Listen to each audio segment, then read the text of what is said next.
Thank you for joining us. This is Brave New History. I'm Elliot. I'm here with Dr. David C. Lane. We're talking about cults.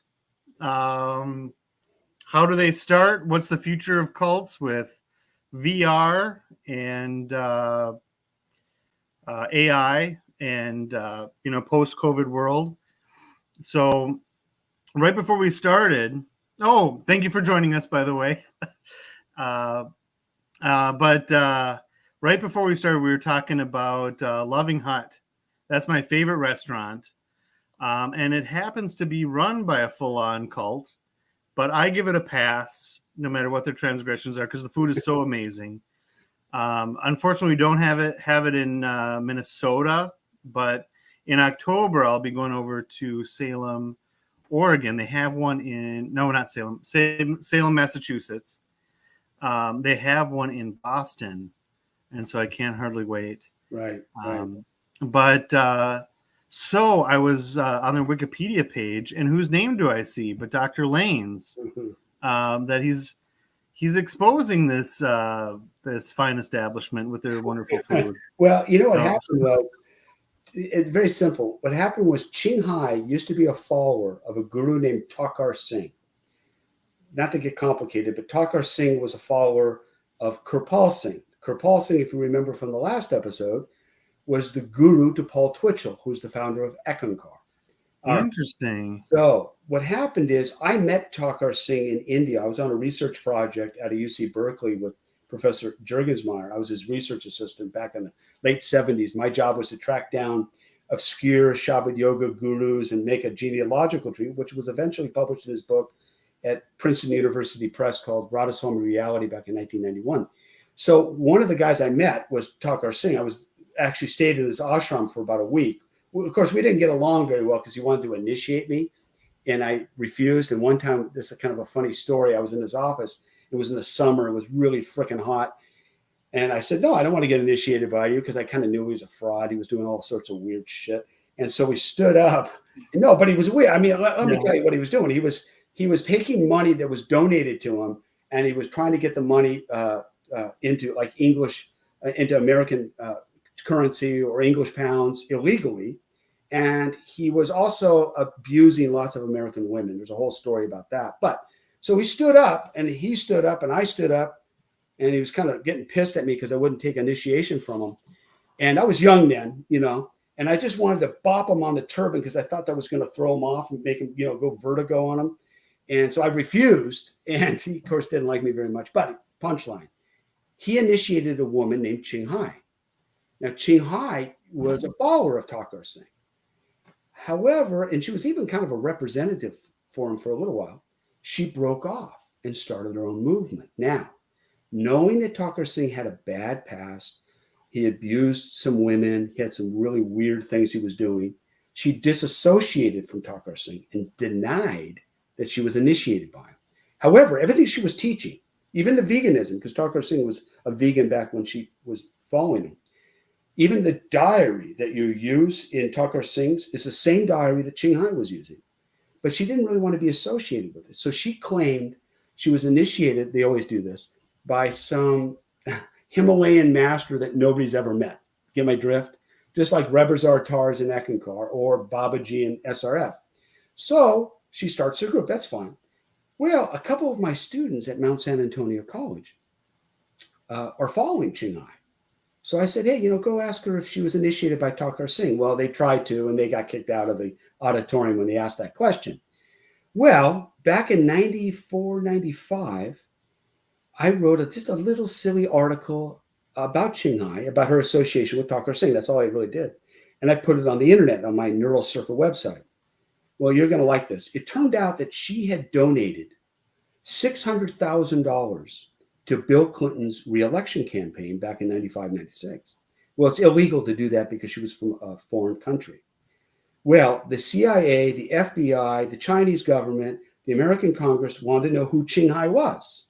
Nobody knew. So naturally, given the great researchers that we have in Congress and with the CIA, they typed into the internet, and guess who shows up? Only one guy, Ching. Dave Lane, Neural Surfer. Now, because I got a PhD and, they think I actually know something and they think I'm an expert, they contact me. So I explain all this stuff. And you would be amazed how these different organizations in the American government contacted me about Qinghai because they really didn't have any clue. Well, punchline. My mom calls me on the phone one day and she goes, David, I didn't know you knew Bill Clinton. I go, I don't know who Bill Clinton. I never met him. And I think this is when the Lewinsky scandal was going on. She goes, well, you're on the cover of the LA Times and some other newspapers. I go, what the hell are you talking about? She goes, well, they quoted you about Qinghai giving this fake donation or $600,000 to Clinton. Then I explained what had happened and they didn't know who she was. Now, eventually, as you point out, she started to create all these great restaurants, these loving huts. And in fact, I think there's a podcast in Australia, if I'm not mistaken, or maybe New Zealand. It does a whole show on loving huts because they wanted to find out the Qinghai connection. Now, Qinghai teaches Shabbat yoga. She calls it Kuan Yin, where you listen to subtle inner sounds. And she also has a mantra and meditation. And they consider her the supreme master, as you know, the supreme master of Qinghai. And because she's a female, it's much more interesting. And she has a huge following in South Asia and also in America and other countries. But she still doesn't like that association with Takar Singh, just like Twitchell didn't like his association with football Singh. But I agree with you. The vegan restaurants are really good. Now, this leads to the point that you and I were talking about before. There's nothing wrong with a cult that makes good food, as long as they really believe that they have the supreme truth or God or the right path. It's when the religion starts to decay that the food gets worse.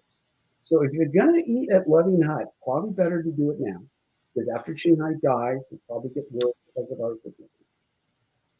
Gotcha. Yeah. I'm thinking, what other, let's see.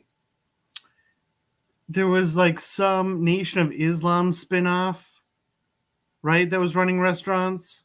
Well, that's interesting you mentioned. There's a lot of places that do. I'll give you an example. You've ever eaten Amy's frozen food? Yes. Okay. Well, yep. Founders, the Berliners, are followers of Charan Singh. Charan Singh was a Radhaswami guru. He died in June 1990. And they founded I think it was 1986, they founded the Amy's Food, named after their daughter. Now, I know the Berliners because you have Charan Singh in my association. Mm-hmm. They're very nice people, and the food's wonderful. I'm not their frozen food. I mean, I like their fast food place, and, over in where was that? Petaluma. And so they that. So, well, another guy named Aaron Stevens, he was a follower of Kirpal Singh. And he did a thing called Nature's Path, which is cereals that people buy. Mm-hmm. And of course, not the SRF, but the 3HO people, Yogi Bhajan, they opened up a number of restaurants and have yogi tea and things like that. So there's a lot of places you're eating cult food, even if you don't want to be a member of the cult. Yeah. So what you're saying is don't waste your time with culinary school. You have to join a cult, and that's what does it, right? Absolutely. Because then, it's just an interesting point you make. Watch. Because they believe that they're doing like prasad or blessed food, or they're doing it in the name of the guru or God, they really sometimes take their time to make really good food because they think they're, in a way sharing the love of their guru or their master. Yeah. I've wondered, like with prasad, is that better than regular food? That like it's taboo to taste it while you're eating it, right? So you'd think it's almost like performing without nets in a circus act, right? Very good. It's almost like they take it more seriously. Oftentimes when I was just, for instance, I just went surfing. That's the reason I'm sunburned again. And I went to go get something to eat, right? Yep. And the way I make food, it's just kind of sloppy. I'm kind of hungry, eat some bread, do this, whatever. But let's imagine I'm doing it for my guru. Let's imagine I'm doing it for Jesus or whatever. And I might really concentrate on what I'm making, especially if I'm going to share it with you. So I think you're right. It's an interesting way of looking at food. And my wife is doing a book for Cambridge University Press on the Qinghai group and about how food is a way of proselytizing. That without without giving brochures or the Bhagavad Gita in airports like the Hare Krishnas do, you do it by food. Yeah. Yeah, I remember they have these TVs up everywhere, right? That says, go vegan, go vegan, go vegan, save the world, go vegan, right? And then they're doing the news, but there's no like actual like video of the news because it's taken up by all the translations. So they're translating like most of the screen is words in different languages that they're translating, right? You're right. So you want that's something different, right? Where it kind of takes away like why do the picture at that point, but and then sometimes she'll come on. They have a Supreme Master Ching TV, and she'll show up. And in the old days, when she first started, she looked like a Buddhist monk. She shaved her head, was somewhat austere.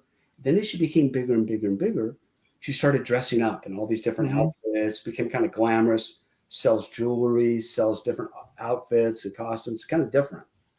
Yeah. And then recently she got busted for like, she lives on this lake, right? And she got rid of all these trees or something. That's big EPA violations, something like that. I don't know about that, but it does happen. Oftentimes, there's always that contradiction. Like I know that happened in the Radhaswamy Satsang Beas. They took over some property that they probably shouldn't have taken over. It was ecological damage. And in Australia, that happened as well, where people were upset because they used this kind of sacred land. And it all depends. And I'm sure everybody has an explanation or an excuse for it. Yeah. Yeah. So with starting a cult, right? So last time we said that you have to kind of start with a low self-esteem. Maybe you're feeling like your life isn't going where you want. And then what happens? Then well, I'll give you some good concrete examples, okay? Because I want to talk to, I used to know John Roger Hinkins, who founded the Messiah cult, the movement for spiritual inner awareness that Arianna Huffington was a minister of. He was a high school teacher, English, at Rosemead High, which isn't very far from where I teach. It was in about 1968. He had gotten associated with Eckankar. He got kicked out of his job as an English teacher. And you can imagine, what do? You're kind of out of work, right? You've influenced these high school students with your meditation techniques, some of Eckankar. And so he starts this group, and these people gather around him in his living room. And then it starts to grow. See, this is the key to the whole thing. What happens when it starts to get bigger, starts to expand, and you start taking in more money, and people start to think you have some insight, knowledge, or about enlightenment. And so I think if you look at any one of these groups, they start usually, sometimes really small. And they start with just a few people. Twitchell, founder of Eckankar, he only had like 3 or 4 people showing up to his first talks. And then eventually it just blows up. Same thing with Gary Olson. In fact, you name any one of these guys, they start very small. It's very rare for them to get popular quickly. Somebody like Muhammad, who founded Islam, that was a surprise because his gathering was just, his influence was just tremendous. At a very quick, accelerated rate. Yeah, so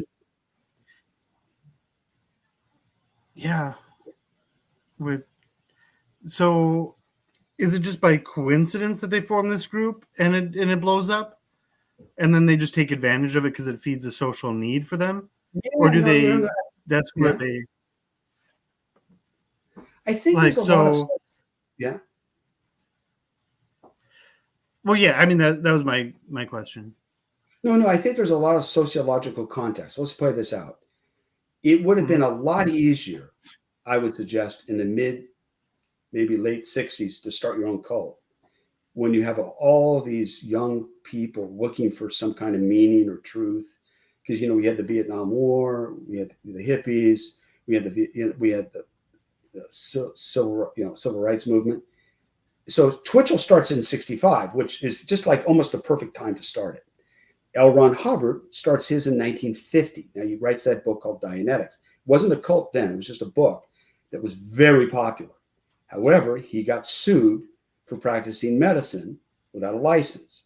So in 1954, 55, he incorporates and starts Scientology, religion, which kind of gives him a buffer from the American government. And I think, so when you look at the timing of things, that's the secret. And I would imagine today, very difficult to start a guru cult. Ain't going to happen. You're going to have to do something quite different, like maybe trying to make people money, or talk about blockchain and Bitcoin and the metaverse and all sorts of different technological things.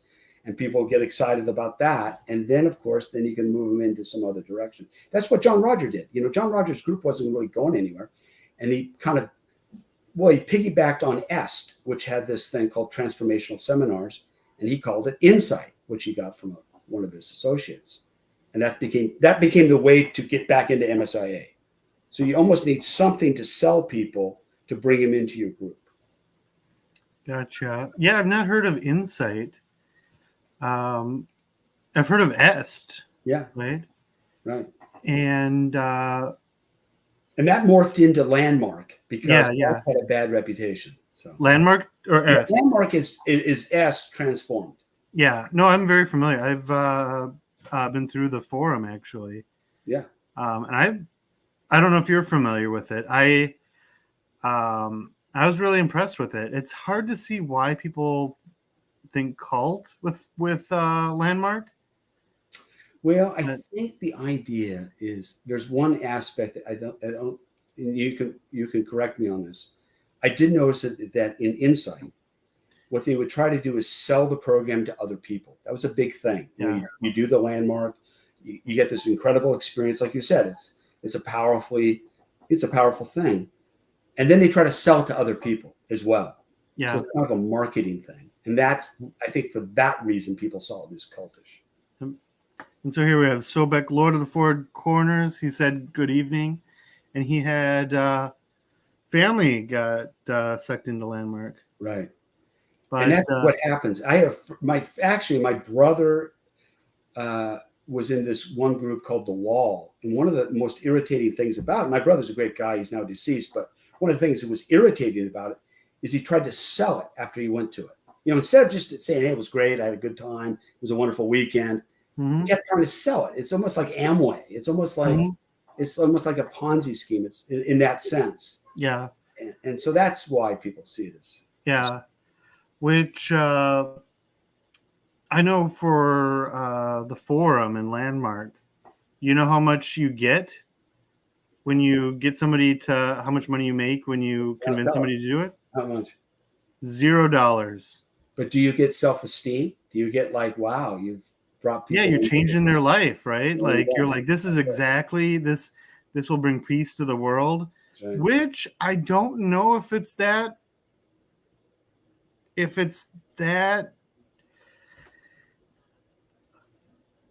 off, you know, but I mean, it's a little bit of like the kind of person who's going to go to it isn't exactly like, you know, an axe murderer, or you're inclined, like the person who's going to join the Hare Krishnas wasn't really about to start World War III to begin with. So it's a little bit of creaming the numbers. Like if everybody attended it, I'm sure there would be no wars, but the people who are inclined to be violent and are really aggressive aren't going to do it.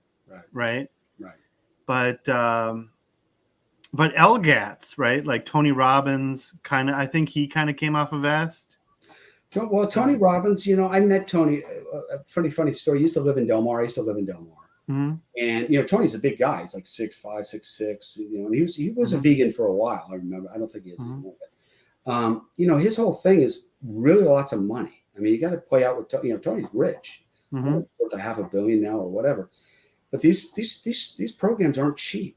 You're talking $5,000 or something like that for a couple weekends. And so I think the money aspect kind of throws people off. Like if this is such a good thing, let's just say the seminar is so good. Well, why don't you do it for free? You know, why can't we just spread the good idea? Yeah. So I think that throws people off. Yeah. Which, Yeah, landmark forum. I think I forget what that is. Part of me says 450, part of me says 600 for the weekend. Right. And then there's but I mean, so it's not egregious, but maybe, I don't know. Well, if you don't have any money, it is, right? Yeah. I mean, you know, no, those, I get you. I mean, you're right. We have to make a distinction that, you know, oftentimes these groups are very helpful for people, right? They just are. And so we can't deny that. And, you know, I helped my brother. I mean, even though I thought it was a little weird, but let's play out the same thing with Christianity. Mm-hmm. You know, you get the guy who gets born again, you know, he finds Jesus on a Friday, and then by Sunday, he's trying to preach it to everybody. He's trying to spread it. It's like meme theory, as we talked about last time. And so a lot of these religions only work, or these transformational seminars, if they spread the good news. You got to spread it. And so I think that gets off-putting for some people. Yeah. Kind of like what they say about vegans, right? No, obnoxious. The most obnoxious cult in the world. Veganism. I tell my son all the time, we talked about this before. It's like, God, like an example. Like, you know, let's imagine, I knew this guy, Sean Kelly, which was ironic, name of my two kids. He was an actor. He was in the movie Cowboys with John Wayne. And he was a nice kid. We went to Notre Dame High School together. And then he didn't know I was a vegetarian. So one day he comes up to me, it was like at a party. He goes, Dave, man, some vegetarians are hassling me for eating meat. Now, I know you're a good guy. He didn't know I was vegetarian. He goes, you got any arguments against these idiots? And so I tried to give him arguments against the vegetarian because I understood how obnoxious it is. You know, you're an In-N-Out burger, right? You're enjoying your meal. You're eating your burger and your fries. You don't want some vegan, you know, leaning over, judging you. You know, what kind of sick bastard are you eating that meat? And I think that's why people don't like vegans. It's the ones that are too aggressive. Like, can you just eat your meal and shut the fudge up? You know? Yeah. Well, which is like an interesting thing is like deprogramming, right? If you do it too hard, like you put in you're trying to get them out of the cult of meat and dairy eating. Very good. You don't want to push too hard, right? You got to always leave it open. And yeah, you got to be, yeah. Well, I think the best way is just do what you're doing, right? Be nice about it. And if people, you know, first of all, as we talked about, human beings are omnivorous. They'll just eat it. You know, something, I think it was in the Guinness Book of World Records, some guy ate a bicycle after a year, you know, he ate parts of the bike or whatever. People can just eat anything. And so I think if we understood that, and then we would realize that when you and I turned vegan or we turned vegetarian, we found all these reasons why we did it, you know, why it justifies it. But for other people, they don't see the same thing, right? They don't see it that way. So it's hard to judge anybody about their eating habits because, you know. Yeah. Yeah. Where it's a bit of cognitive dissonance, right? And that makes you struggle all the more harder, right?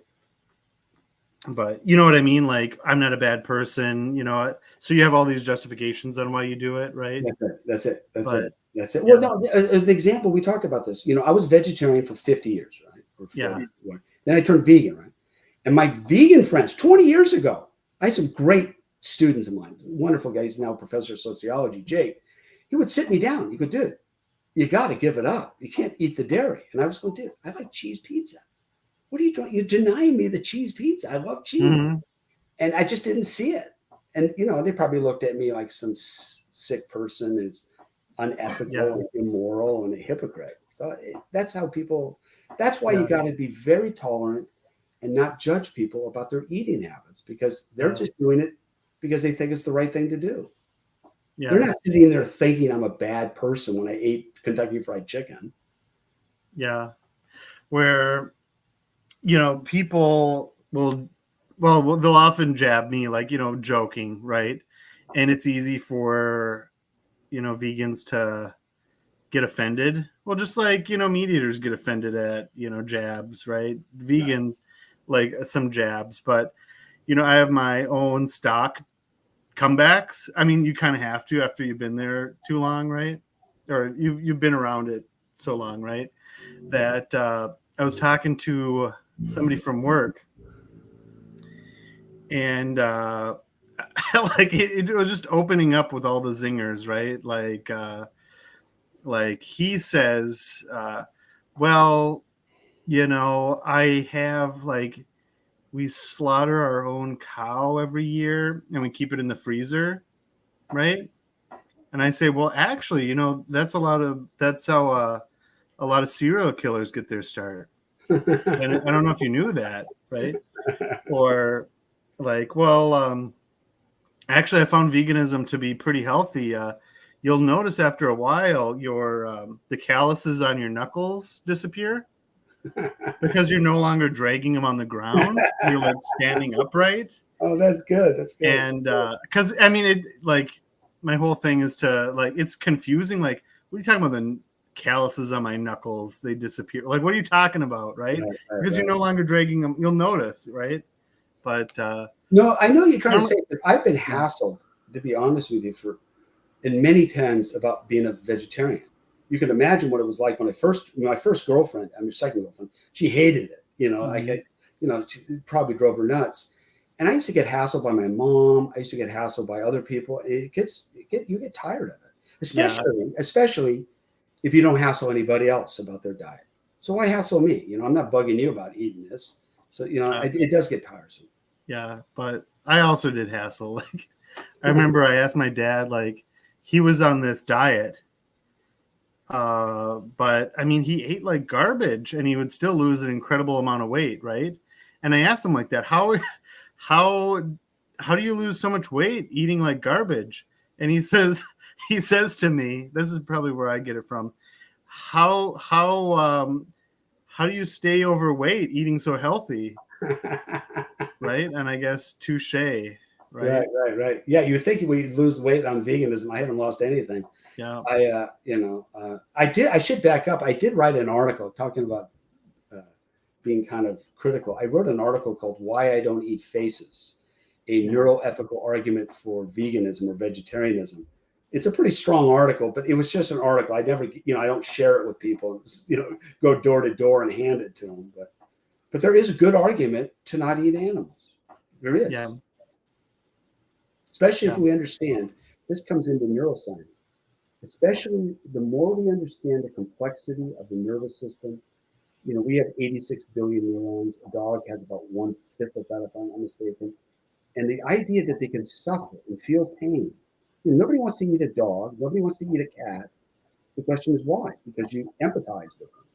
So I think there's a good, strong argument to explain to people that you basically base a neurological argument. You don't have to get religious. You simply say, why kill something if it's going to cause an immense amount of pain? Or I could do reverse. If you're going to kill the freaking cow, do it as painlessly as possible. And they've learned to do that. I think that the way they stun gun them now apparently is a little better. I'm not sure about this. At least they're doing that. Yeah. Yeah.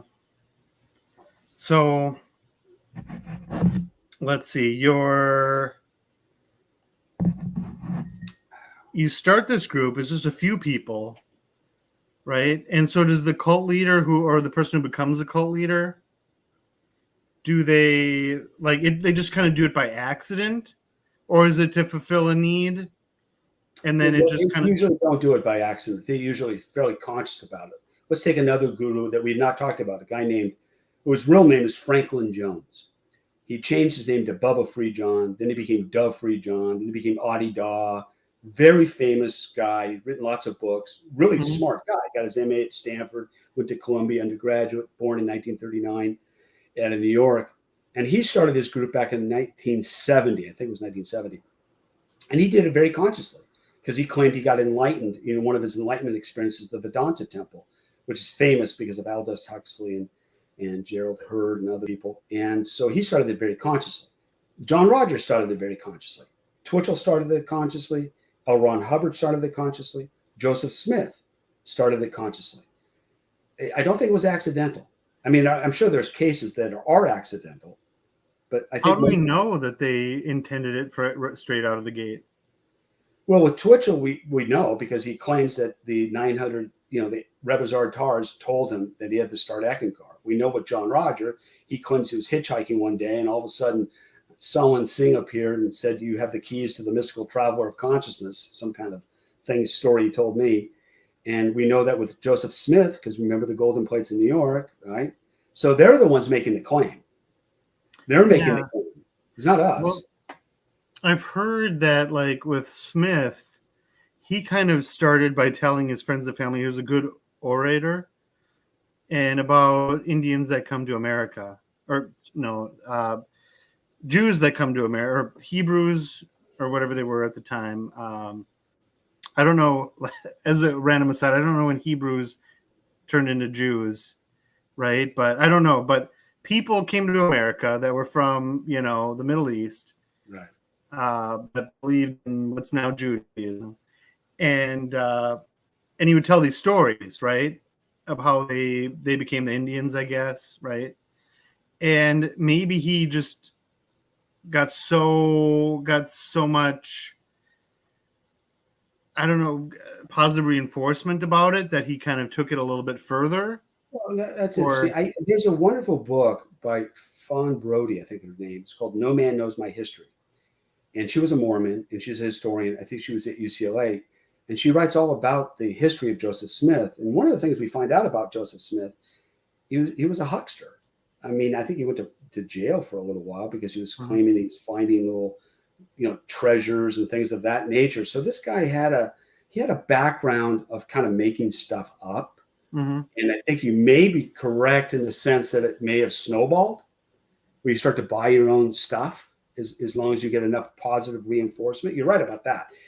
You raise it. It's an interesting issue. Let's reverse this.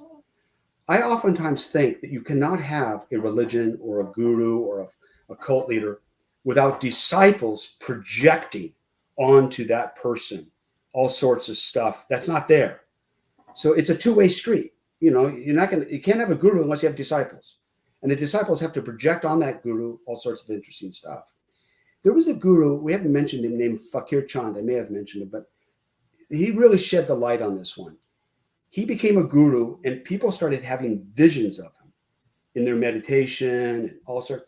And he told me, he goes, Dave, I don't know anything about it. I never appeared to these people, but they would attribute it to him. It's called the Chandean effect, where you project onto a person all sorts of power that they themselves don't even know about.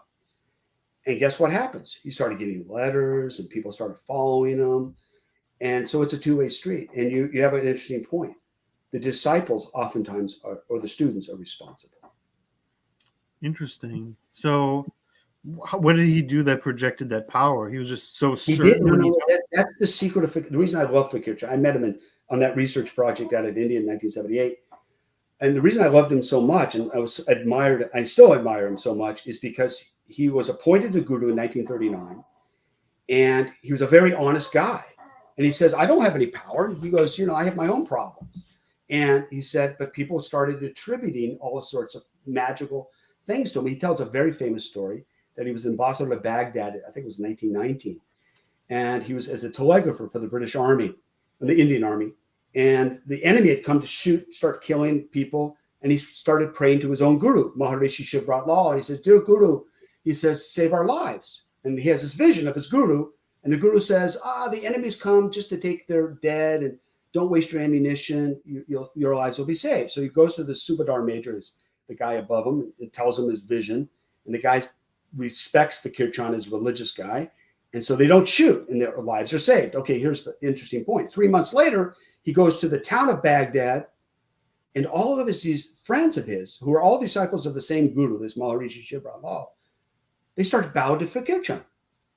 And he goes, why are you bowing to me? I'm not your guru. And they go, you don't know? We were on the battlefield. We were thinking we were going to die. We prayed to our guru. Guru didn't show up. You showed up, Fakir Chand, and you saved our lives. And Fakir Chand looked at me and goes, David, I didn't appear to them. I was worried I was going to die. It's almost like Abbott and Costello. Who's on first, Mm-hmm. And it changed his life. He then made this radical argument, for which I got in some trouble because we published his autobiography. He simply said, it's a projection of the disciples' faith and devotion. But the guru takes credit for it. And the more he takes credit for it, the more money he gets, the more esteem he gets, and the more people tend not to question it. Got it. So, I mean, is that it just comes down to luck that people have these visions of you, or? No. It's not luck at all. What it is, it's all depends on your attention, devotion, and faith. I'll give you one example. I was teaching high school back in 1983, 84, a place called the University of San Diego High School. We had a great surf team, but that's a completely different story. And I was teaching a class called Death and Dying. You can imagine how interesting that class was. A bunch of deadbeats, people were dying to get in there. Sorry, bad joke. So I'm teaching the class, as it's getting dark in this room. As I'm teaching the class, I had learned in India that some gurus claim that they can touch you on the forehead and give you an experience of light, or touch you on the ears and hear sound. Mm-hmm. Mm-hmm. And after meeting Fakir Chand, I said, you know what? I don't think the guru has any power whatsoever. I think it's a con game. And a lot of people are going to get upset when I say this, because I know a lot of my friends who follow these gurus. This is what they do. So I did an experiment. I took my 40, 50 students in my class. I said, look, I'm going to teach you an ancient Shabad yoga technique about how to close your eyes, listen to inner sounds. I'm going to go around the room. You couldn't do this now, politically incorrect. I said, I'll touch on the forehead. We'll do this for 10 minutes. And you tell me what happened. I didn't know what was going to happen, right? Well, the first person, after they open their eyes, you go, oh, Mr. Lane, I saw a beam of light. And the other guy goes, oh, I heard this sound, this beautiful sound. Other guy said, oh, my body went numb. And some guy looked at me and goes, David, are you a guru? I go, what do you mean? He goes, I saw you at the end of a tunnel. You were looking right at me. I go, what the fudge? Then I did the same experiment on all my other classes, and I did it at UCSD as well. And I did it to graduate students. I was teaching at California School of Professional Psychology. And we had about 60, 70, 75, 80% of people having experiences. Now, I am a schmuck. I have no abilities whatsoever. What's going on? You give them the right context. It's almost like LSD. Give them the right setting. Mm-hmm. You set their experience. Now, if this is true, then that means that none of these gurus, no preacher, no minister has any power whatsoever. None. But give the right context, they do the neurological juicing themselves. But here comes the punchline. Freud was right about this. They don't recognize their own power. So they project it onto the guru or to the person and say, oh, my guru has so much power. He can do this. And that's how they sell it. So when you start your cult, I want you to, as long as I get 10%. Right? Yeah. Well, I mean, with numbers, you can start, some, what is it called? Advising what you're a business advisor. Right. I'm a cult consultant for those who want to start their own cult. Yeah. You can be like a cult franchisee, right? Franchisor, right? We'll develop you the cult. This will do it, right? Because what was the name of the guy? He passed away recently. He looked like Charles Darwin, really old. He was a magician. Who am I thinking of? I always walked around in a cane. The Amazing Randy. Oh yeah, right? Amazing Randy, right? Him and his spouse started a cult just to expose cults, right? He was going to be like the Amazing Carlos or something like that. And then at the very end of it, just say, no, this was all a hoax, right? But apparently, that Indian guy. Are you still there? Hold on, maybe we lost connection.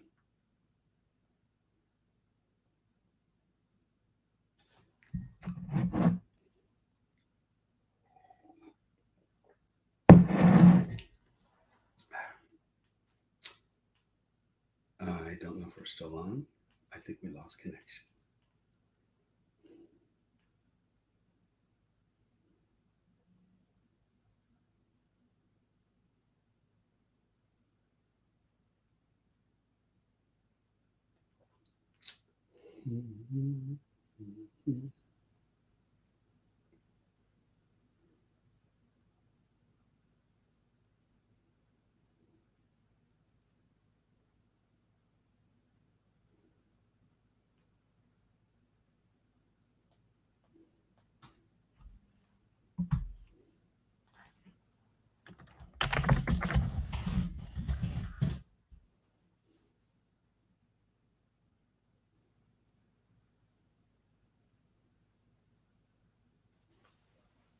We're back.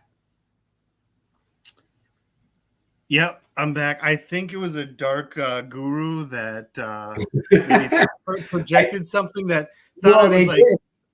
I felt it. I felt this the aura. I think it was Rebers Artar's, Yabu Sakabi and Fabi Quantz. They got together. They triangulated. We got blocked. Yeah, that we're just too close, and I'm just getting onto their territory. So they just put a stop to that because you're the red monk, right? Was that it? Red monk? Yeah, so John, I was the call of power in Ekankar. As you remember, I was incarnated for many, many lifetimes to destroy the true teachings of Ekankar. You know, they thought they couldn't get anybody else. They got some loser surfer from Huntington Beach. And then of course, with John Roger, I was the red monk, which is just some kind of weird disease you get when you do critical. Yeah, there you go. It's like monkeypox, right? Yeah. Yeah, you got the red monk. So yeah, I think your magic, I mean, I'm back here again, so I think your magic won over. So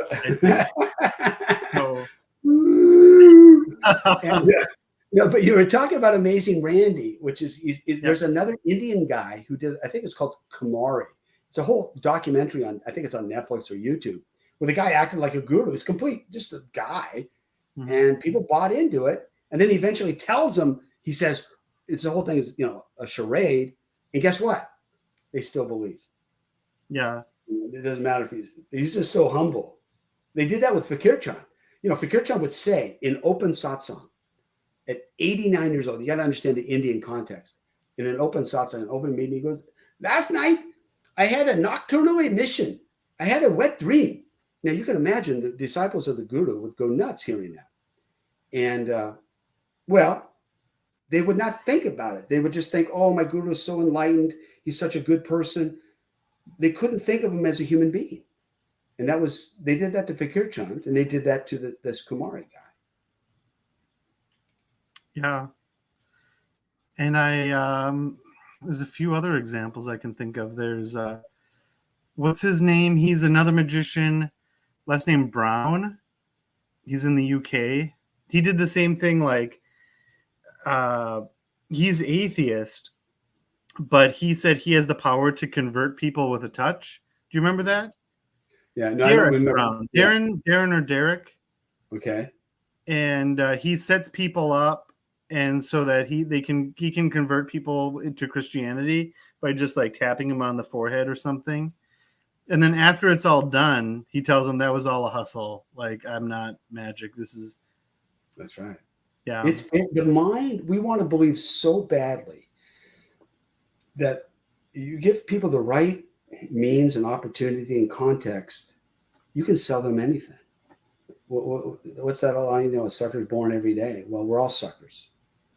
And especially when it comes to religion, because how do you know? It's like speaking in tongues. You've heard of speaking in tongues? Yeah. Yeah. Well, speaking in tongues, I spoke in tongues when I was about 15 years old, but I think there's a neurological explanation to it. But if you don't tell people the neurological explanation, they think that the Holy Spirit's come and showing up, but they don't realize that speaking in tongues is a transcultural phenomenon. You can find it throughout the world. Yeah. And I went to one of those charismatic churches where they did that. Right. Right. And they did the whole like anointing or whatever. And I forget what they did, like say a prayer or something, and you're supposed to fall back or go crazy, and right. And I thought, wow, when everybody's in front of me in this line and they're touching it, I'm like, what's going to happen to me? That's crazy, right? And you know what happened to me? Absolutely nothing, right? Which is, I was expecting maybe something's going to happen, right? Yeah, but I was like the square in a square hole or whatever the analogy is. It was which so I was a little bit disappointed, but maybe it's I wasn't set up to do it, I guess. Well, no, you're on the right track. Because given your skepticism and kind of rational thinking, you weren't susceptible to it. Moreover, you probably didn't want to mimic what other people were doing, because that oftentimes happens. You just mimic what anybody else is doing because you don't want to feel like a weirdo not doing this. I saw that in speaking in tongues. Now, in my case, when I spoke in tongues, it was genuine in the sense that I didn't make it up. It really did happen. It was an amazing experience.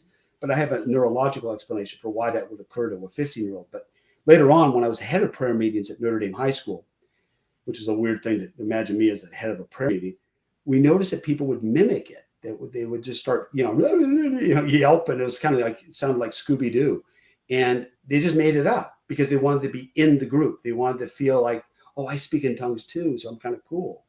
And so that same thing happens I think in all kinds of religious. I think lots of people do not have experiences, and they just claim they do to make themselves feel better. Now, some people do have genuine experiences. I don't deny that. That just happened. People do have real experiences. Yeah. And so you get from, like, you kind of project this kind of power, right? Which, I can see that. Like, you have info that other people don't, and you cause success that's really simple to do, right? Like the side hustle cults, right? That'll teach you how to. That's right. Anybody can do it. And then so, like, you're the guru. How do you get from there to living on a compound with 50 wives? Wait, is that the next step that we want to get to or something?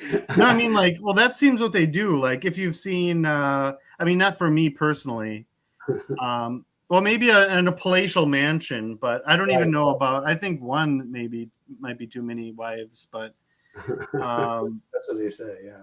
But like, have you ever seen Tiger King?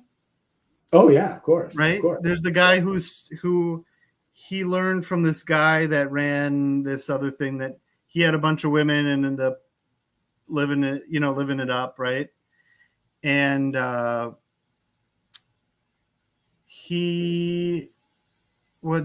Antle, right? I guess that's, once you start the cult, then you want to be polygamist. Well, the best example I know of is the first cult I really saw was Father Yod. We mentioned this earlier. Father Yod was the founder of the Source Brotherhood. He ran a restaurant called The Source on Sunset Boulevard, very famous in the 70s. And I met him when I was 16 years old. A friend of mine, Joe Maria, we were in class together at Notre Dame. And his mom ran a bunch of restaurants. His dad ran a bunch of restaurants in Beverly Hills. And he wanted to go meet this Father Yod because he wanted to have my appraisement. Because even when I was young, I guess I was a skeptic. So I met Father Yod, and he was sitting around this table, and he had like 3 women around him. And he was really an obnoxious guy. He had a bad faked Indian accent because he used to follow a guru named Yogi Bhajan. He had this long hair and a beard and white robes. And he was you could tell he was a fraud right from the beginning. Him and I hated each other right away. But at first, he didn't have many women. He had like 1 wife. But then all of a sudden, because he gave these meditation seminars and people thought, oh, he's, an older man, he's wise. And then the women go, they like status. I know this sounds a little sexist, but women like status. They just do. It's just the way it works. And he had this status who's kind of, and the more he gathered followers, the higher his titles became, until finally he became Father Yod. He became Yahweh. He became God, so more or less. Mm-hmm. And he started getting more women. His first wife was pissed. He was married before this, but his wife that he was with, and she called him a dirty old man. But he was trying to claim it was for transmitting spiritual powers. Adi Duff John did the same thing. He claimed that he was doing some kind of love and to me, this is my complete bullshit. And how anybody can buy this crap, I don't understand. Well, John Roger was even worse. As we mentioned, John Roger was homosexual, nothing against that, but he only wanted to have sex with heterosexual males. So it was like some weird thing. And of course, he claimed he'd leave his body at night and the negative power would take over his body and have to have sex with whoever's with him. Some weird, convoluted stuff. Instead of simply saying, I just like to have, I'm polyamorous, I want more women or more men. They just don't say it like that. They say some spiritual, I'm on the astral plane. We have karma together. We have to resolve it. So it's a scam. Yogi Bhajan did the same thing with Self-Realization Fellowship. I'm sorry, 3HO. Yeah. And then, not to offend if there's any LDS people watching, so I apologize for if we did, but yeah, he said sealed for time and eternity to guarantee exaltation in the next life, right? That you're sealed to your... Right. Well, that to me could be a concept of hell. I mean, can you imagine you marry somebody? Exactly. And they say, I always tell people it's like the worst concept of hell I've ever heard. Yeah. Imagine you marry somebody you don't like. Now, I like my wife, honey. I'm not talking about you. Teasing it. And honey, okay. So, but you're right. His first wife, Emma, if I'm not mistaken, she thought this revelation that you have about having many wives, she wasn't certain it was really a revelation. Was it coming from God or coming from you? You know, from these human minds? Yeah. Yeah. It reminds me of what's his name? Stephen Fry, right? Comedian in England, you mean? Yeah, in England. Yeah, he's in the UK. He this amazing show QI. If you've ever seen it, I think I have. Yeah, I love it. He was the host for a long time, and he visited an LDS temple in Utah, and you could tour it, right? And the missionary at the front says, "We believe in the hereafter. You can be with your family for all eternity." Right? And he says, well, what if you've been good? Right? And he says in his story, he was asked to leave at that point, but I don't think LDS missionary would, because I don't, you know what I mean? I don't think they'd kick you out for saying that, because they're just too nice. But it's a good point. No, they're very nice people. I've taught many people that belong to the Church of Jesus Christ of Latter-day Saints, and they're very nice people. They are and they're tolerant. They're very tolerant. And, you know, when I talk about different religions, they're cool about it. Where if you get a fundamentalist, a real fundamentalist Baptist or something, they get really irritated by evolution and Darwin. And yeah.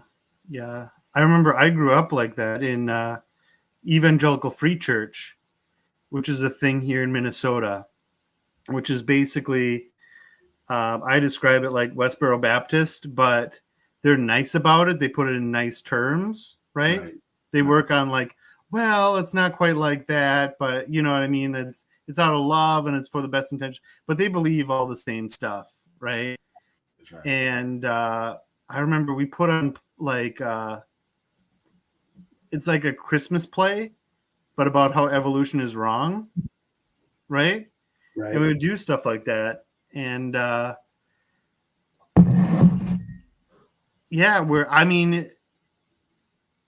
you're programmed to be against alternate views, right? And especially like for me, I left it because the apologetics, I was very into it, and it's almost like horseshoeing, right? Where like you get really far, but then the apologetics don't really work. Yeah. But you want to explore it further because they do work. This is true, right? This is 100% true. I need to learn more about it. Right. And then you get into the more you learn, the more, well, the books weren't written by who they claim that they were written, or at least most of them. Certainly Titus was not. Certainly Second Peter wasn't, right? And certainly we have no reason to believe Mark wrote Mark, and you know all that, right? Yeah. And there are legitimate contradictions in the Gospels and the epistles, right? And so I kind of went around, right, by exploring it a lot, which I guess maybe a lot of cult people leave for that reason because they are so into it, right? That's interesting. But who was it where they said, like with the LDS church, that some freshman, really bright-eyed and bushy-tailed, goes down to the archives and said, I want a copy of this book, right? And then the person in the archives, here you go, right? Yeah. And then the person reads it and it like, it totally destroyed. This is not right? Yeah. But no, that's interesting. You know, your argument is the more serious you take the religion, You'll do more investigation. And as you do a deep dive into it, the doubts start coming up. Because you start saying, wait a second, this doesn't make sense. They ideologically spun this. They did this. Why is it this way? No, that's a good point you make. Yeah. And I mean, the more rigid it is as well, right? So, like, there are no contradictions. Oh, did I lose you? No, I'm still here. I can hear Okay. you. My computer's on the, might be the heat over here. But the rigid you are with it as well. Like, there are no contradictions and everything is perfectly in line with each other. Right. That's hard to maintain as well. That, well, you can see, well, clearly it's not, though. So what do we do with that, right? That there's only so many. Yeah. Yeah. No, you keep going. Can you hear me? Well, yeah, I mean, that's essentially, yeah, what I was saying. Well, I have a funny story related to that. I was teaching a class on world religions, and I had a student who was a fundamentalist Mormon, member of the Church of Jesus Christ of Latter-day Saints. And he started to do more investigation. He probably read Fawn Brody's No Man Knows My History. But I also had a book, a really weird book I used in my class by Errol Flynn, the famous movie actor, called My Wicked, Wicked Ways. It's one of the funniest books you'll ever read. Now, it's completely, outrageous, but it really represents hedonism. Well, he got sick of the Mormon church. So he did something very radical. He took the Book of Mormon, he cut all the inside of the pages out. He took My Wicked, Wicked Ways of Errol Flynn, stuck it in, and goes, this is my Bible. And he would carry it around. But it said the Book of Mormon on the outside. Now, this is a funny story, but the reason being is what you just said. When you investigate your religion really intensely and objectively and rationally and logically, it ain't going to hold up. It's not going to hold up, especially if they make, like you just suggested, absolute claims, like there's no contradictions and this stuff's all proved. It's not. Yeah. Yeah. And I think, did I derail your point there? You were saying, where were you going with that before I brought that up? Where were we going with that? Leaving a cult. We're talking about LDS, Emma. I forgot. Were you going somewhere with that? I think I think what I was just really kind of dovetailing to what you were saying is that I think people do leave cults when they take it more seriously. And I think oftentimes people stay in a religion when they don't take it very seriously. They don't really think about it. In fact, let's be honest. Most Catholics don't really think about their religion.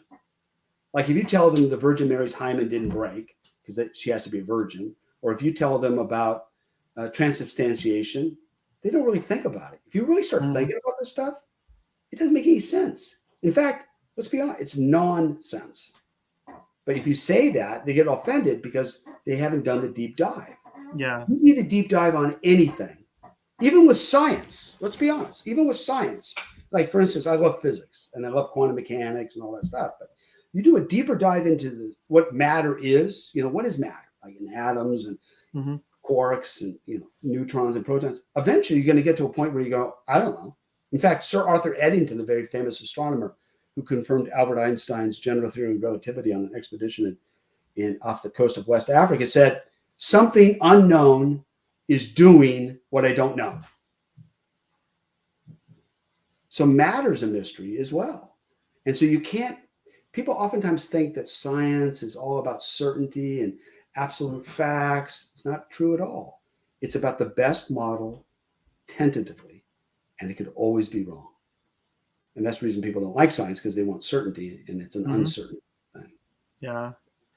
It is unsettling, right? Where we don't know much at all, like where the universe come from.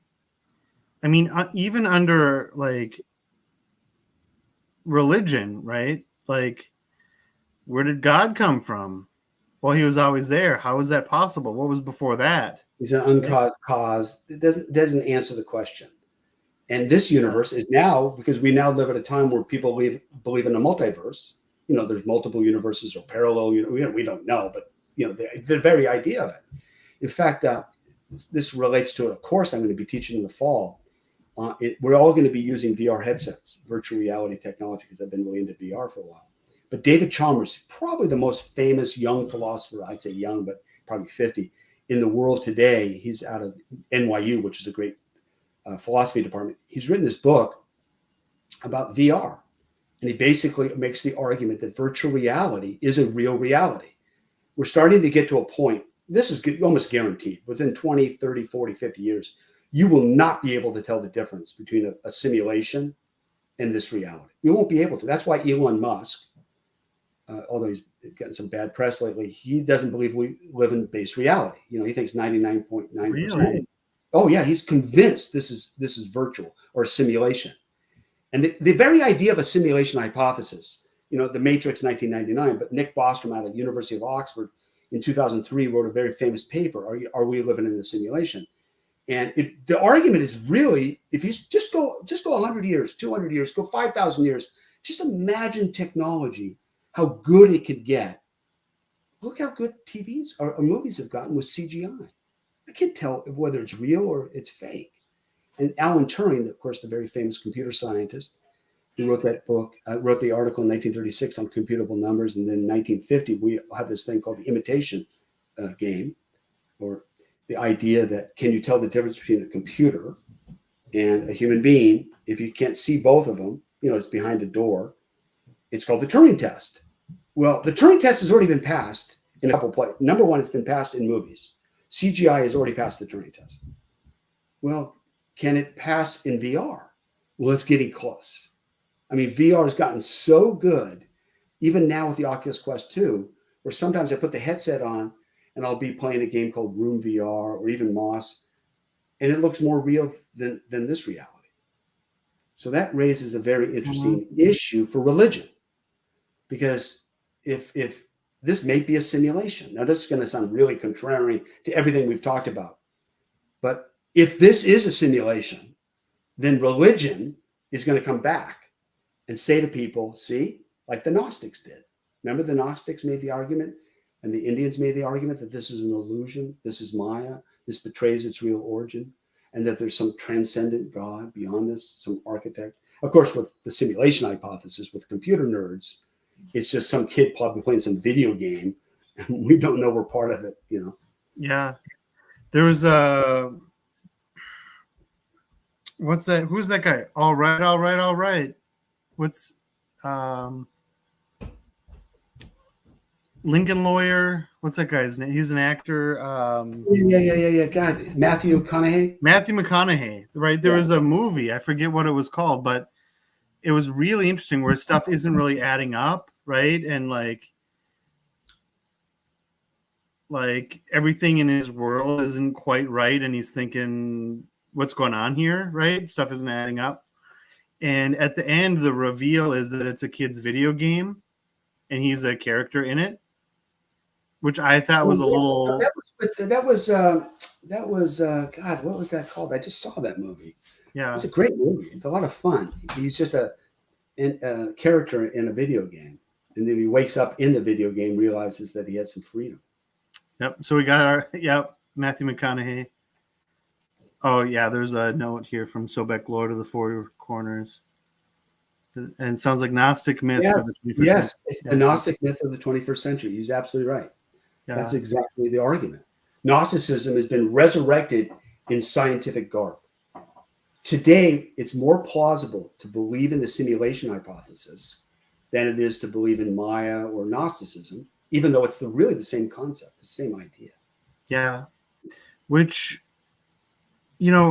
along those lines, I think really I can hardly think of a religion that's not really Gnostic, right? Let's see.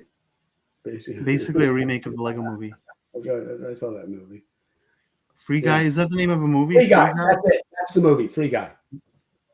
Free Guy. It's with Ryan Reynolds. That's a great movie, by the way. It's really good because it gives you that idea. And Ray Kurzweil, the futurist, he makes the argument that 2045 there's going to be a singularity, which means artificial intelligence, computational power will be so powerful, it'll be millions of times more powerful than anything we can imagine. And Dan Brown, of course, wrote a book called Origin, in which he argues that we will be symbiotic with artificial intelligence, and the world that we can conceive of in 2045 and beyond is way beyond our imagination. Now, this sounds like hyperbole, and granted it is, but it really isn't if you give it enough time. Sam Harris will make the same argument. He said, just give it enough time. Because really all you're debating is how good technology can get. Just imagine how good it's gotten in the last 20, 30, 40 years. Yeah. It's mind-blowing. Now, are there any like slam dunk arguments against simulation theory? There are a couple that have come out by philosophers and a couple by some scientists recently in the last couple of years. They've written papers against it. But even Neil deGrasse Tyson has come up with a couple because he kind of believed in the simulation hypothesis at first. He found it somewhat convincing. But let's really be blunt. If it really is a simulation, if it really is, all the arguments are mute. We just don't know. So you can make all the arguments you want against it, but the very fact of the matter is this. Let's play this out. You and I are having a discussion right now, okay? Fair enough. We think we're in reality, but we're not. It's our brain taking incoming data streams, through our eyes, our ears, our nose, our touch. And what our brain then does is take this incoming data and transforms it neurologically through the visual cortex, auditory, olfactory nerves. And it literally creates holographically, like a three-dimensional image, in our head, this reality. But it's a rendered reality. It's not reality itself. It's a simulation, or what I call a VR version, a rendered version of what we got. Now, a bee does this, but quite differently. A bear does it. A dolphin, I was out with dolphins today. They do it differently. But they're all getting, I'm not denying the incoming state data stream. That's true, right? We're going to accept that. I'm not doing Shirley MacLaine, out on the lamb, I create reality. I'm not arguing that. I am arguing that the brain simulates. Here's the punchline. We take the simulation to be reality. But it's a simulation. It always has been. I put this in my philosophy classes. This kind of gets people freaked out. We have never experienced anything outside of our own head, ever. Every experience you've ever had is here. It's not there, it's here. And this has been transformed by electrical chemical signals with 86 billion neurons, axon dendrites, and so forth. So if that's true, and it is true, this is the best VR headset evolution has ever come up with. What we're doing now is creating our own artificial VR headsets. What this then does is make us question reality. Donald Hoffman, famous cognitive scientist at UC Irvine, he makes a radical argument. It says, we've never seen reality. All we're stuck is at the user interface. Just like when you're in your iPhone and you look at the screen, you think that's reality. No, it's not. In fact, it's not even the programming that goes behind it. It's the electrons that we never have access to that manipulate by electrical grid information, but we never see that. So you and I never seen reality. This is a simulation, literally a simulation. Yeah. And you can kind of go into what people say about quantum theory, about the observation makes it kind of like when you're observing an electron, right? At first it's a field, but then you make a measurement and then it's a particle, but only while you're making the measurement. And then it's in all possible places at once, that you wonder if walking into a room and looking at it makes it change state. I understand. Well, that's a very interesting argument with VR headsets. They now realize. Oh, yeah. See where I'm going to go with it? The VR headset, they don't have to render everything. They just have to render where your vision is pointing. Exactly. So the other stuff doesn't have to do all this kind of heavy computational work. So that's one argument. But Richard Feynman, the very famous physicist, once said, the double slit light experiment, where you open up two slits and it acts like a wave, open up one slit, it acts like a particle. He says, nobody understands that. He says, that's the key experiment in quantum mechanics. Later, we started to understand it as quantum entanglement. Quantum entanglement is the greatest mystery of all. Einstein in 1935 wrote a very famous paper arguing that quantum mechanics was an incomplete theory, and Niels Bohr wrote against him, Eventually, J.S. Bell, I think it was 1964, came up with an experiment that Elaine Aspect in 1981 more or less verified that spooky action at a distance does happen. Quantum mechanics is the weirdest, strangest, queerest thing. So we live in a universe that rationally does make no sense. A particle can be in two places at the same time. And that's just not science fiction. That's just what quantum mechanics says. So given that, right, given that our brains are simulating reality, Donald Hoffman says our brains only evolved to survive, to adapt to the local eco niche, to pass on genetic code. It doesn't reveal the truth. In fact, I make the argument our brains didn't evolve for the truth. It evolved to eat things, like a squirrel or like a. I oftentimes think of this. This is my big thing. I mean, you look at a squirrel. Do you think the squirrel sees reality? No, the squirrel just sees whatever it can do to survive. It doesn't know anything about Einstein's theory of relativity. It doesn't understand quantum mechanics. So we're so arrogant. We have this bigger brain. Right? We're so arrogant. We think, oh, I got reality. Religion's bullshit. Science is true. No. We are very limited in what we know epistemologically. And the world is always going to be a mystery. It's much bigger, much grander than anybody can ever freaking imagine. And even as I say that, I'm going to be wrong because the map is bigger than that. So it's kind of exciting to realize that. Yeah. It seems like, religious, like woo-woo talk a little bit, except it's, like people say, show me where I'm wrong, right? Like that. It's all what we just said is based not on you and I getting voodoo talk. It's based on the current neuroscience. It's based on physics. It's based on biochemistry. We're not trying to make things up. That's just what it is. And so given that, you can see that it's really a cool time with science, by the way. Science is exploring all sorts of things. Can you imagine 40 years ago talking about a multiverse? They would have thought they were on LSD. Now people are taking it very seriously. VR, in my estimation, because I'm a big fan of it, will transform how we see the world. There's no doubt in my mind. It already transformed me. It's changed my conception of reality in ways I could never imagine. Think about it. I have a headset that's like 2 inches away from my head, and I go explore other realms of reality that seem more real than this. Imagine 5,000 years in the future. Wow. Yeah, you wonder what your everyday experience will be like, right? Like, what would YouTube be like, right? If you could just walk on the set with them. I mean, you could do that right now, right? That's it. Like Sobek, Lord of the Four Corners, right? Who said, I relate to Dr. Lane with Oculus Quest. Can't get my son. Gorilla Tag, yes. Gorilla Tag. I love Gorilla Tag. Yeah. Yeah. Or let's say, like, I've had this idea, like, let's say we invite Sobek, Lord of the Four Corners on right now, right? Like, you could just put the invite link in the chat, right? Right. But, I mean, we'll probably be catching the viewers off guard. They can't come. If you're in VR, what makes it interesting, if you're in VR, like I do with my son, when he was at UC Berkeley studying computer science, he would put his headset on. I'd put my headset on, and we'd play mini golf, probably one of the greatest games ever in VR. It's called Walkabout Golf. It's unbelievable. You'll never play. Let me put it differently.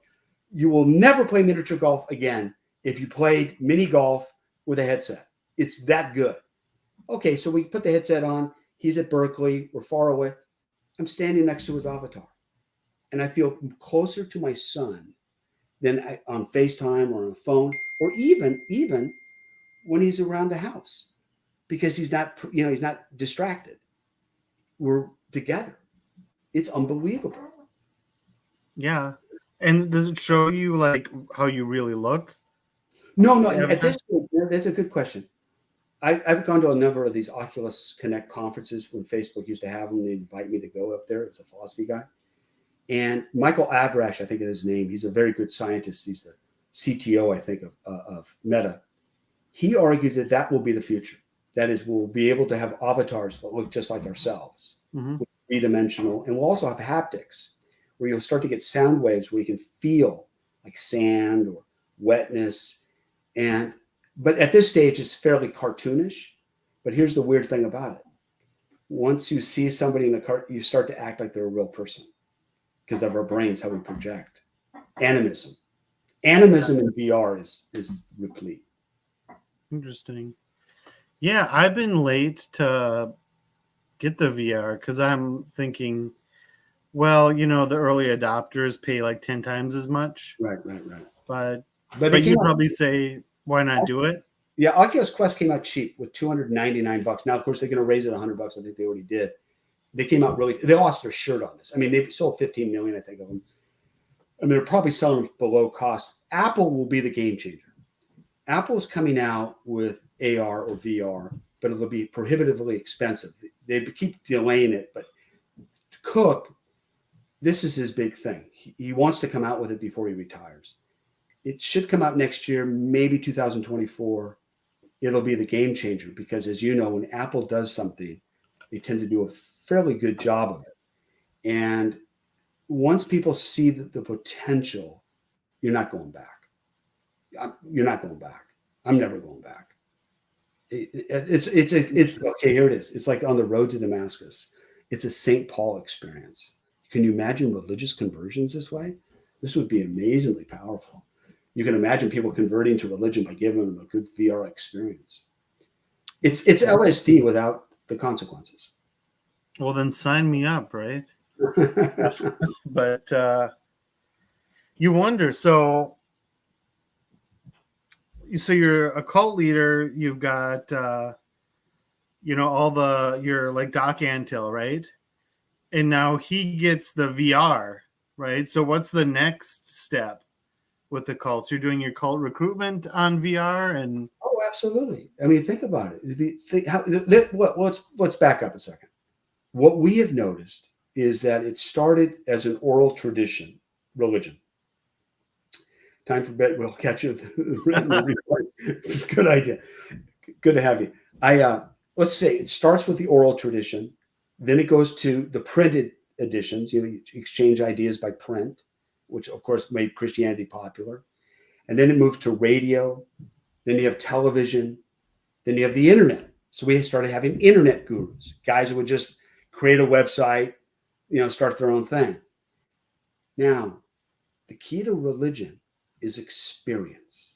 Can you give somebody an experience? Now, ayahuasca, microdosing and psychedelics has become a big thing, but it has all sorts of bad consequences. Well, what happens when you can do VR and you could create the resurrection of Jesus, what it was like? And give them that emotional experience that people had when they went to go see that Mel Gibson movie. People coming out of the Passion crying. Like, it was amazing. He made tons of money, and a lot of people converted on the movie The Passion. Imagine in 3D, a virtual reality, and you give people that kind of experience. It's a game changer.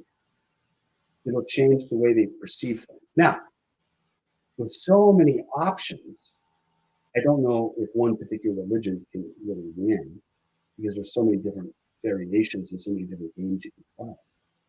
Personally, my gut is kids just want to play games. Mm-hmm. I think technology is the religion of the 21st and 22nd century. It's So we're thinking that it's not really so much religion. It's because you can't really start a religious cult. It has to be like you're selling something like how to get rich quick, and that's their religion. You're on the right track. Well, let's play out how Christianity appeals to young kids now. What they do now is they have sporting events, or they have these hip hoppers for Jesus. So you go to a concert. They did this in the 60s and 70s when you had these guys in rock bands. Jesus was the original hippie. Now they say they do raps. I know it's really bad for me to do this, but like, who's in the house? Jesus is in the house. He's got his own crib, whatever. And kids hate when I do this, but that's what happens. They appeal to that. So here's what you said is correct. We have to give you an experience in order to get you in. Ching gives you good food to get you in. So transformational seminars, they try to change your personal life to get you in. And then eventually maybe you'll join MSI or whatever it may be. Gotcha. So, I mean, then we're kind of morphing into something other than a cult, right?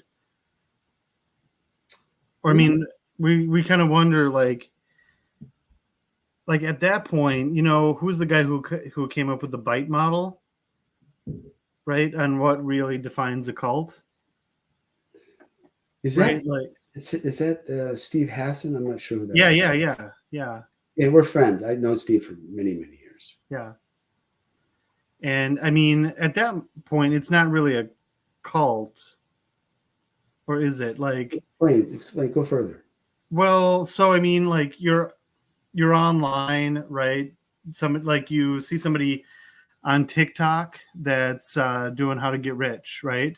Yes. There's no information deprivation, right? There's no behavior modification because there's no rigid control of your life. So Right. I mean, right. I understand what you mean.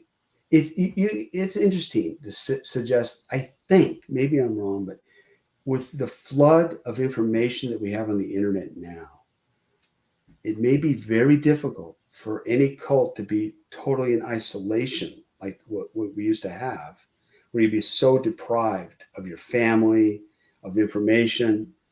I mean, it's really difficult to sustain that in this technological age.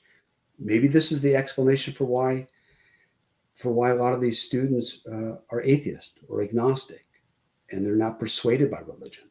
It's not plausible, nor do they want to be in lockdown, nor do they want to be in isolation. They want to have their phone.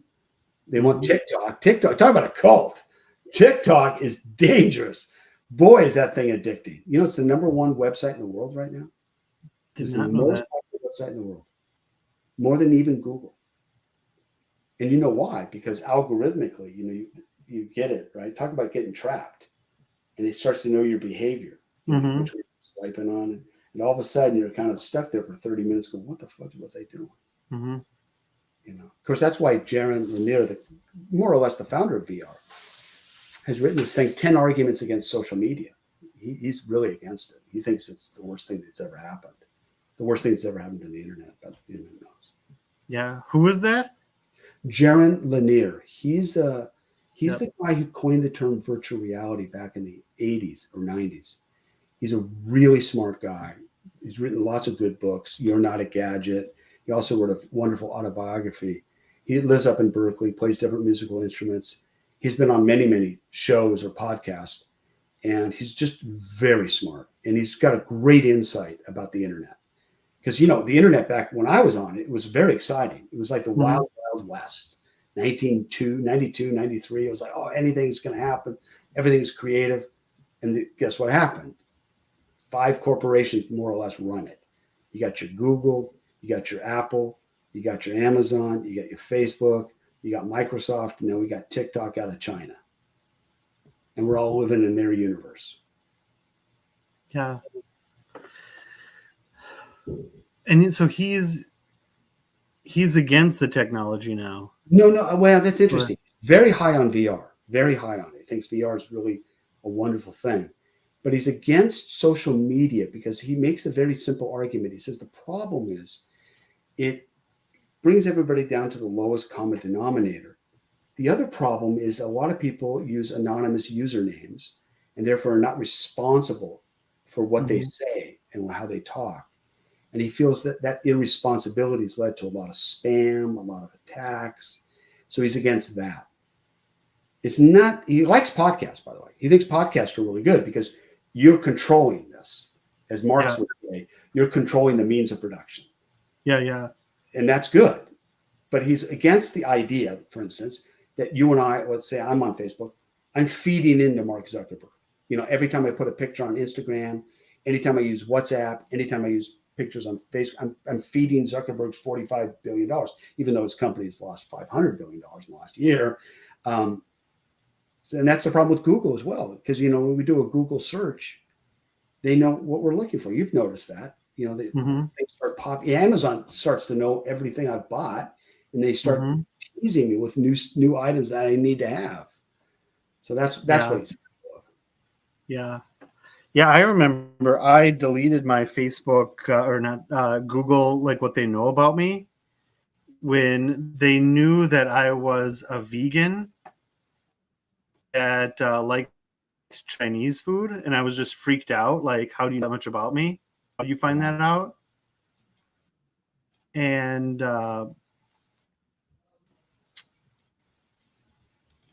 yeah, I can't. Where else was I going with that? But you also wonder with YouTube, where like podcasts, you are still feeding into Google, right? Because Google owns YouTube. Right. Well, you know, it's funny. They And so bought maybe Google. the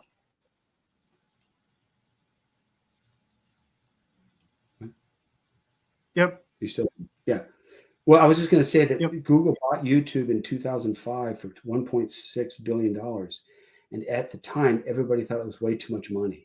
Now just think about how much YouTube is worth. I think you froze. Mm-hmm.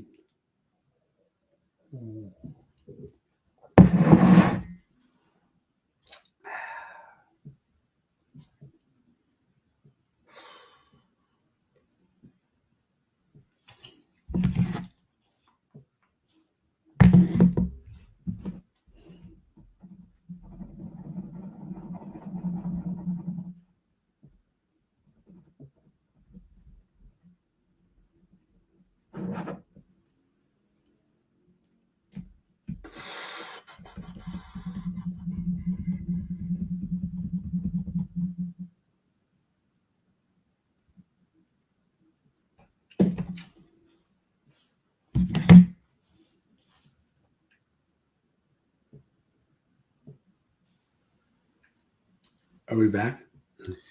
Yeah, I'm back. I think this is my the on my laptop, the mouse, the that it's exiting me out. Like it's just on the fritz. It's going. It's like making my mouse go all over the place. No, that was YouTube because you were talking about bad things on YouTube. See, and they we're know. questioning the validity, Big just like brother knows. They see this. They're overarching. Speaking of that, yeah, it's just like I should have known, right? That's what it is. Yeah, when you question the censors, right? This kind of goes back to your notion of a cult, though. This sounds really interesting. If you look at it from a completely different perspective, these technological companies, in a weird way, are kind of like cults. Because, you know, once somebody gets obsessed with Instagram or gets obsessed with Facebook or obsessed with YouTube, they're stuck. You know, there's people that have committed suicide on Facebook because they got like bad people said bad things about them. Young women get upset, their image hurts. So you can almost look at it from a different. I would imagine General Lanier might even say that this is the cult of the 21st century, social media. It traps people. TikTok is clearly addictive, and there's no doubt about that. Yeah. No, I have TikTok too, and it's maybe they know what I like. I guess that's probably it. Like I like the motivational stuff, right? Right. My son is he got his bachelor's in computer science just a few months ago, and he explains to me about the algorithm, about why it's so powerful. And the reason is that you and I are unaware of the algorithm, but it's aware of what you slow down. Like if you spend 10 seconds on something versus 20 seconds versus 30 seconds, that all goes into that loop. So that's a very, you know, that's a powerful medium. That's why lots of people are very scared of these algorithms, especially with artificial intelligence, because with artificial intelligence going just unbelievably smart in the last 5 or 6 or 7 years, the fear. In fact, Sam Harris gave a whole talk about this about 5 or 6 years ago. He's very scared of artificial intelligence and the implications of what can happen.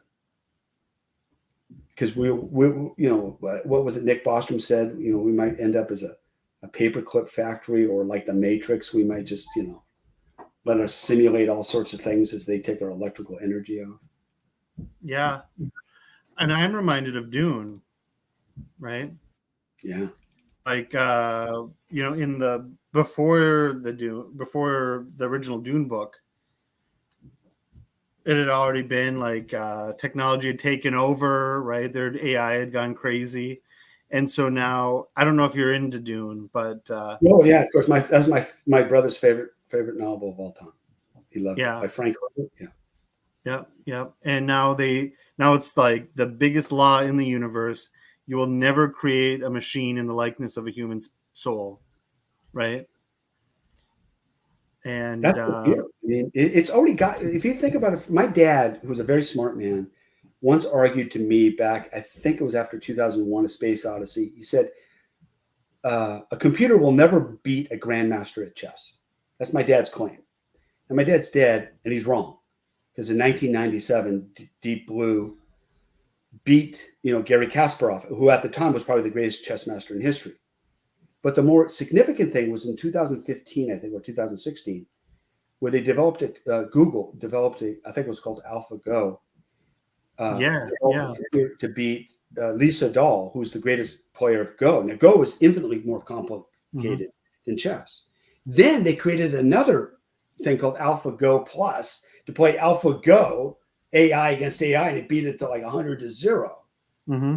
When it starts going that way, and then you have the guy at Google, I think it was a guy at Google, who came out and thought that artificial intelligence now has a soul or has some kind of sentience, and they fired him because they think he's kind of loopy. But at least getting to the point where we're getting like taking this stuff seriously. AI and deep mind and machine learning with big data, the future is a very interesting place. We live in I love the time we're at right now, because everything is going to be transformed. There's no doubt about it. Especially with augmented glasses. You and I will be wearing glasses, and we'll have information all the time. It's cool. That is crazy. That's like the future that was in science fiction, but we never thought we'd really get there. That's right. Right. What was it? Philip Dick that said this, or somebody else? He said, "The future has already arrived. It's just unevenly distributed. There's certain people that have access to it, but it just hasn't been spread." Well, just think about the phone. Steve Jobs in 2007 introduces the iPhone. Now, I was one of the first guys to get one. They only sold like 1 million in a couple of days. And I remember Bill Gates said this: nobody wants a computer in their pocket. They just want a phone. He was completely wrong. Now think about everybody. You won't go home without your phone or your smart device. Yeah. And Elon Musk makes the argument that we're already cyborgs because we've already augmented ourselves with this intelligent device. And that intelligent device is in the clouds. Wherever I go, all the books in the world are there, ready to be downloaded.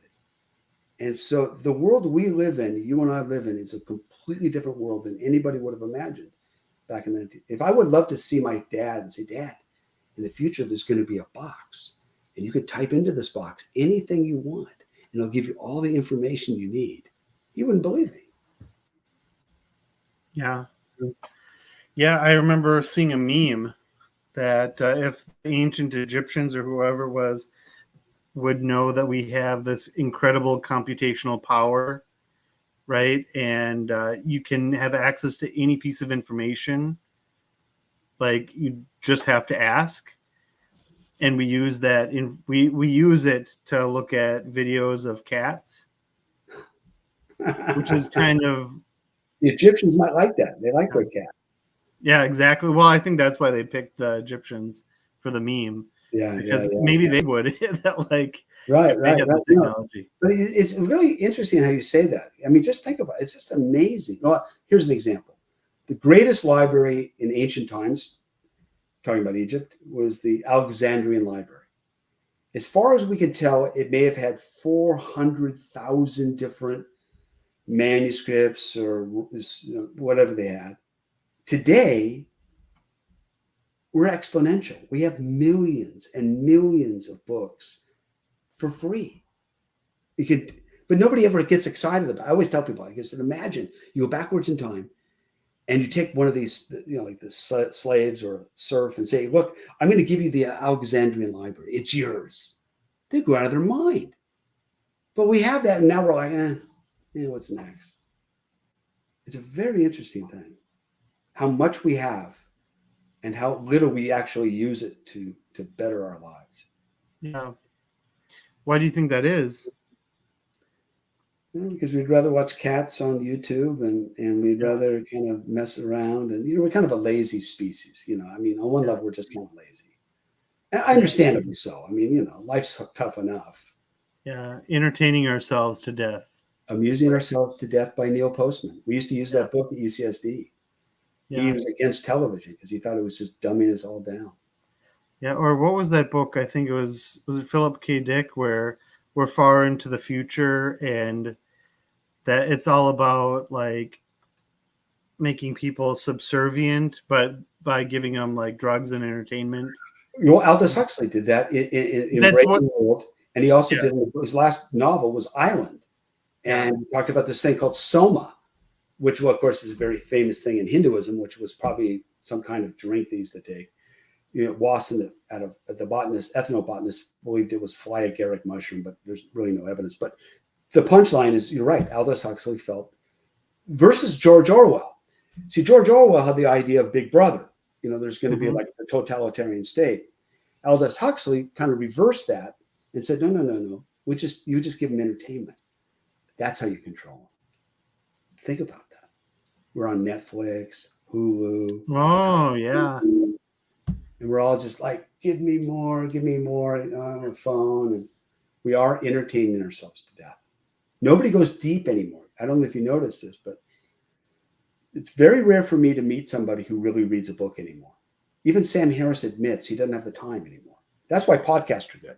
Because a podcast, you could be in your car, you could listen to it, go for a longer conversation. But generally, people don't have time to read a big, thick book. They just don't have the time to do it. They're too distracted. So our depth is we're all on the surface. We get a lot of information, lots of data, but not much depth. That's why our politics suck.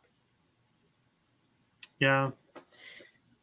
And just like you had mentioned, like no, you didn't, but let's say it's like Westworld, right? Where you have everything about you and we can recreate you, like even after you're dead, right? Right. That on Facebook with people ranting at each other, would you want to talk to that deceased person if all they did was rant on Facebook? Oh, God. Right? Of course not. That's a thing. And how do you escape it? Like not wanting to be entertained. How do you even do that? Because it's like, this is the most pleasurable experience ever, right? But it's not good for you. It's like meth. I guess maybe we'd look to drug addiction and how people recover from that. I do think there's a way out. And I've noticed it with this younger generation. I'll give you an example. Like I remember in the 1960s, early 70s, a lot of my friends, because surfers take a lot of drugs. I didn't. I was one of those exceptional cases because my dad was an alcoholic. But they would lay around and watch like repeats of Gilligan's Island and do nothing in a supine position, right? This generation doesn't do that. They like to interact with their information, whether they're responding to it, spamming, conversations, texting. This is a different generation. Because of that, here's my idea. People want to be creators. They want to be architects to their life. For the first time in human history, we now have the tools. Look at what you're doing. You have this YouTube, you have this podcast, you're creating something. It's much more satisfactory to do this. And this is why I'm so positive about VR. See, in VR, you could create anything. You could create everything. And it can do it more or less for free. You could create playgrounds. You could create music concerts, just like you could put, go on SoundCloud. You could put your music on. You can make your own films. So I think the way out of it is to allow people to have the creative tools to create. Nietzsche argued this in the latter part of the 19th century. He said the Ubermensch, or the Superman, has to be the architect to their own lives. The problem is, in the old days, you had to move atomic structures. You had to have a lot of money. with VR or virtual simulations. You don't. It's just information. It didn't cost anything. So I think that's the way out. We become creators. Yeah. We're kind of tying back to Est, Landmark and whatnot, where Werner Erhard, he said to be on the field, no, on the court, right? Where you're not in the audience, right? You're on the court. That's it. Right. So, I mean, I was just thinking about this today, that I was watching one of your lectures with how all religions tie into each other. This was way back in the day. Oh, yeah. Right? Out there, Fullerton at James Center. Yeah. And, watching other like Myth Vision, right? Maybe you've never heard of it, but it's Derek Lambert puts it on, and I've just watched, like, he has like 1 billion watch hours, right? And about half of those are mine, I'm sure, right? And I've gone to, like, I'm interviewing you right now, right?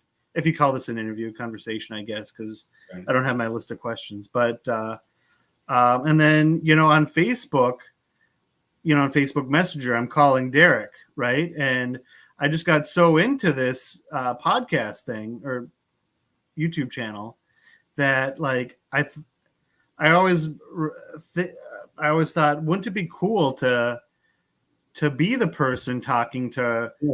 That's it. Yeah.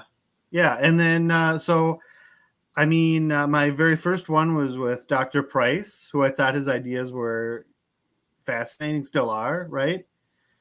And Dr. Litwa, right? And the same people that Derek was interviewing, right? Yeah, that's right. And like, just being like, and it is a lot cooler. I think everybody should do it, right? That's right. But I mean, everybody's not, right? Probably, I don't know, 1 in 100. That's right. Not everybody's doing it, and you're doing it. Almost like Tony Robbins, take action now. Yeah. You're doing it. That's the secret to everything. Do it. And what do you think about, like I had mentioned before, Sobek, Lord of the Four Corners? I say, hey, how about you come on, right? Yeah, like, we're interacting enough with him, right? Right. And, like, I thought it would be the coolest thing to put the invite link in the chat, right? And they can come on. That's right.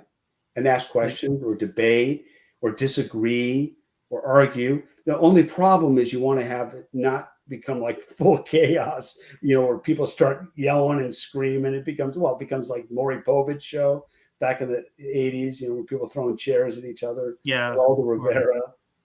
Jerry Springer. Right? That's it. Which you wonder, would it devolve like that? Well, it wouldn't have to. No. As long as you're the moderator and you're controlling it and you keep it within a certain context, I think it's a fantastic medium.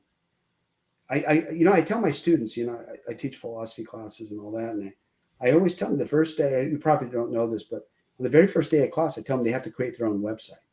I said, everything you do in the site you create in this class is going to be on a website. And I said, I want your midterm, your final, whatever, and I want it on a website forever. And they go, why? I said, well, somebody might use your information. And if you're not, if you're just sharing it with me, who cares? But if you share it to the world, well, it turns out, I said, you have to be plagiarism worthy.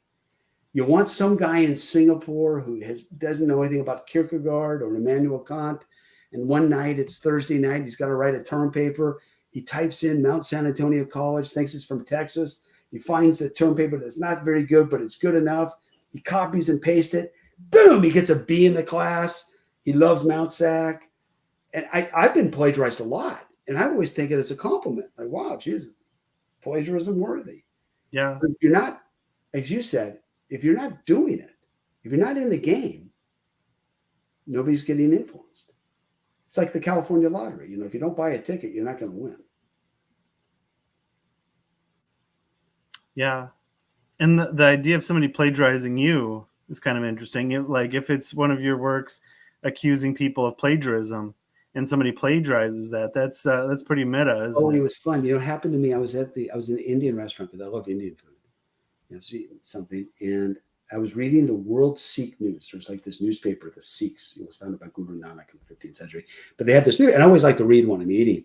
So I'm reading this thing, right? And I read this section. It was on Radha Swami or something. And I go, damn, this sounds really familiar. I think, shit, this is from my book called The Radhaswami Tradition, The Critical History of, Guru Succession. And it was word by word. This guy had not changed anything. And I felt really stoked, but, my ego was so large. I thought, maybe I should write the editor and see what's, come on. So I wrote the editor and I said, hey, dude, this guy just took it out of my book. Well, 2 weeks later, I'm at the same Indian restaurant and they have a correction. They go, oh, thanks, Dr. Lane. We didn't mean to, we didn't mean to plagiarize. We just blah, blah. And it was cool. I thought, that's all right. So, yeah, I don't mind. You can plagiarize me, rip me on. I don't care. It's as long as you can share information. Yeah.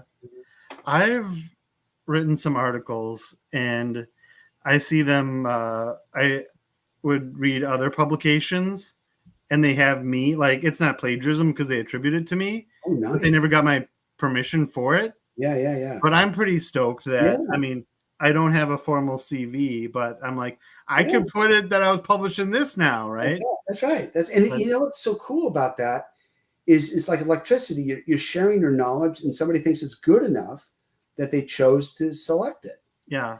How cool is that? Yeah. But that's what you raise is the largest issue, because we're talking about amusing ourselves to death and entertainment.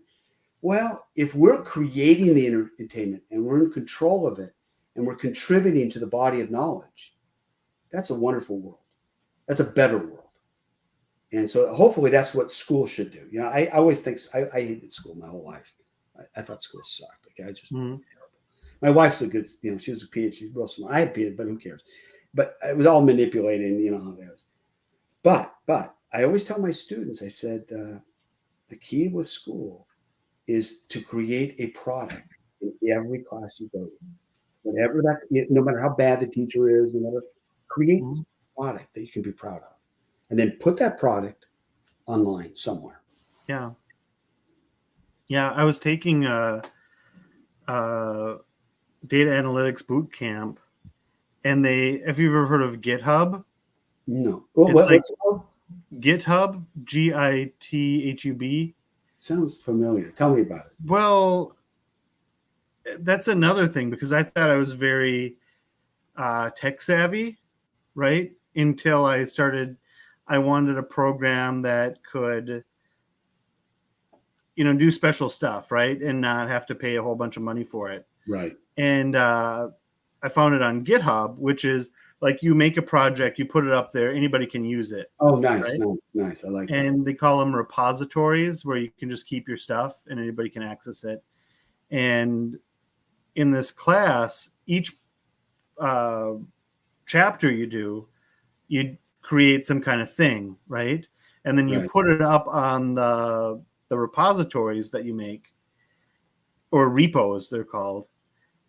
And like you use it for your resume, and then you can have a link to your GitHub. That's cool. And before this, I was applying for all kinds of maybe data analytics jobs, and like no interviews ever, right? And then I learned when I take this boot camp, because you don't have that's not how you apply for these jobs, right? Like they're looking for stuff, right? And so a lot of people have links to their GitHub on there, right? So that's the idea, that you have, this is the project I worked on. Right. Here's the link to it. This shows you what functionally you can do. Yeah. It's evidence. Yeah. A lot of this stuff was kind of like paint by numbers, where a lot of it is just in the class copying and pasting code for the project. But I mean, still, your art portfolio, let's say it was paint by numbers, it's still your art portfolio, right? Well, it's still something, it's funny, like you say that, because I remember learning Unix in 85, because my wife taught me. And then I learned HTML, when you had to create a website. Mm-hmm. Well, the funny thing is, it's so easy. Hypertext markup language takes about 2 minutes to learn. But nobody else wanted to do it. So you had 99% of the human population doing nothing. 1% does it. Then they have this perception like, "Ooh, this guy's smart. He knows HTML." And that's the secret to everything. Like you're doing this podcast. Well, okay, there's 99% of the population is not doing it. That's the secret to it. Do something. lots of people just don't. They say they're going to write a book. I hear this all the time. I want to write a novel. I want to write. Just do it. And they get worried because they're worried about the reaction. People are not going to like it. I get ripped all the time. People think, you suck. This, whatever. It's just, right? And that's just the way it is. You just have to be able to take it. I think people are fearful of that. And I understand because you don't want to be attacked. Yeah, but I mean, it's better to not exist at all in that space, right? Right. And with, maybe I am a cult member, but Werner Erhard, right, as he says, I'm quoting him again. Werner Erhard. Yeah. We finally come full circle. Yeah, exactly. Get back to the real. Yeah, but it's empty and meaningless anyway. Right. So like somebody says you're garbage, like, what is that? Okay. So they said that. Yeah. So what? That's empty and meaningless. So, I mean, and you're going to be stopped because you want to look good. And that's just you being inauthentic. Right. Because like, that's who you are. And it's going to stop you from getting on the court.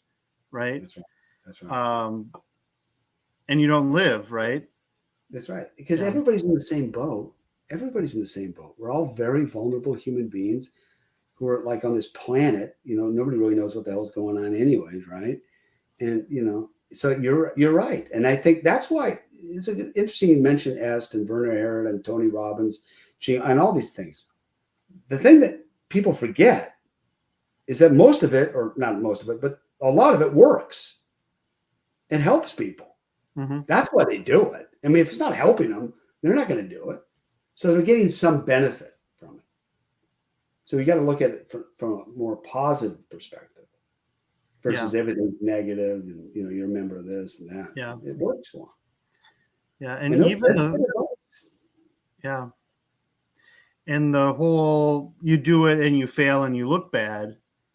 That's kind of what inspired me too. Where like, I see Derek's thing, which is finely polished. It's very good, very high end. You think, well, I could never do that, right? He's been doing it forever, like 4 years before he made it his full-time gig, right? And then I see this other interview on YouTube. And have you ever seen Between Two Ferns? Yes, of course. Yeah. I see this other interview, and it's just like, it's so bad. And then that's what gives me the idea is like, I could do that. That's right. It's so bad. Then, consciously so. Yeah. And then, I could do better. I could do at least that. Right. Right. And, that was like, those two things were my inspirations, loving this show. And then I see an interview go like, but it's still like the guy he's talking with, I mean, he carries the whole thing. So it ends up being a good show. Right. But it's just like, so even that, I wasn't really going anywhere with that, but. No, I think what you were saying, and I agree with you. It's the willingness, number one, to take a risk. Second, willing to fail, but it's not really a failure because I always give this analogy. I have this boat. Do you remember Gilligan's Island at all? Do you remember that TV show? It's terrible. I mean, it drives me nuts. Imagine that boat, okay? I have a boat very similar to that boat. It looks like it needs a lot of work. Well, every time I take it to Catalina, which is where I like to go, there's always something that breaks. Always something wrong. And I'm the world's worst mechanic, okay? I'm just like stupid. However, I learn something every time it breaks down because I learn, oh, it's this, or I didn't put enough oil in, or I didn't do this. And so it's really not a mistake, and it's really not a failure when we do these kinds of things because we learn in the process. But if we don't do it, we're not going to learn anything. If you're always successful in everything you do, you don't learn anything. I'm a surfer, and I used to join these body surfing contests. Back in 1990, the World Body Surfing Game was big. My brother and I, and my friends. Well, I sucked. I was terrible, but I persisted. And then in 1999, I won, like the world body surfing contest. You can imagine the ego. I was like, woo, I never won shit in my life. And it was like that moment. And then I started, competing at Manhattan. I won like 8 times. I finally quit at 2016 because I said, I'm never going to win again. I'm too freaking old. Better retire now. But point being is I really wanted something, right? And I wasn't that very good at it. And everybody else was much better. But the number one thing was persistence. Don't give up. Yeah. So that was that lesson for me, just don't. And then when you do achieve it and you're never going to get any better, quit.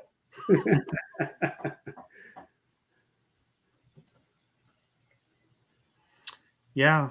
And that's kind of what it's like on YouTube. They say until you have 50 videos, YouTube doesn't take you seriously, right? Because you're just maybe doing whatever. And I would wonder how many people stop before 50. Probably just about everybody, right? Yeah. But you raise a good point there. My son does these YouTube videos, both my youngest and my oldest, and he said the same thing. He says most people stop after, before they get to 50, or they stop and they don't get enough views. And his argument is the argument you made. It's better to make a portfolio. Don't worry about, how many you've done or if they're good or bad. You've created a portfolio. You've created something you could look back on later on. So you're right. Most people just give up too quick. Yeah. Which, I mean, that's a bit of me too, because I'm looking at like, only this many people and I only have this many subscribers. But listen, totally get that. For instance, I have a YouTube channel and I have 11,000 views, 11,000 subscribers, right? Okay. And, it sounds good, right? It's not that good because, who knows who's subscribing, but my son tells me, you got to get to 100,000 subscribers. Then you start making money, like he's got money in his head. And then I know this other guy, this wonderful surfer named Jamie O'Brien, who's got a great YouTube channel. He's got 800,000. But in his mind, he's going, I got to get to million, because million is really where you give you the plaque and you make more money. Everybody's trying to get something. But watch this. If you have influenced 50 people, that's a lot. Because you go back before YouTube, before podcasting, I never influenced more than 5 people. And even that wasn't an influence. As a teacher, I get 15, 20, 30 students in a class. And we think that's significant. But, and then, of course, you never know. It could be that one person you influenced. Or it could be later on in a year from now, it gets influenced. Like you watched that video of me giving that lecture at Cal State Fullerton. That was 24 years ago or something like that. And, a lot of people have not a lot, but some people have contacted. Well, who knows? Like Ching. You put Ching on your neural server website and the CIA contacts you. Who would have known? So that's the same thing here. You don't know. Yeah. To quote a religious scripture, the Bhagavad Gita, Krishna and Arjuna's going to battle. And he's worried about the consequence of the battle. Is he going to win? Is he going to lose? And he has a conversation. The Bhagavad Gita is really a conversation between Krishna and Arjuna. And Krishna says, do the battle, but don't worry about the results. Just do it. Secret to life. Just do it. Our problem is we're always worried about what feedback I'm going to get. Now, don't get me wrong. It is somewhat depressing when I do a YouTube video and it's like, tumbleweeds are going by and 3 people. And it's probably me clicking, over and over again to get more clicks, Yeah. That's my joke, is that I'm proud that I finally got to 60 subscribers, but a lot of work went into that, creating that many fake accounts, that doesn't come easy. That's perfect. I did the same thing. It's like, yeah. I got 11,000, but they all have this weird name at the end of it. Lane. My family. Yeah. What's your channel on? It's called Neural Surfer. It's on YouTube.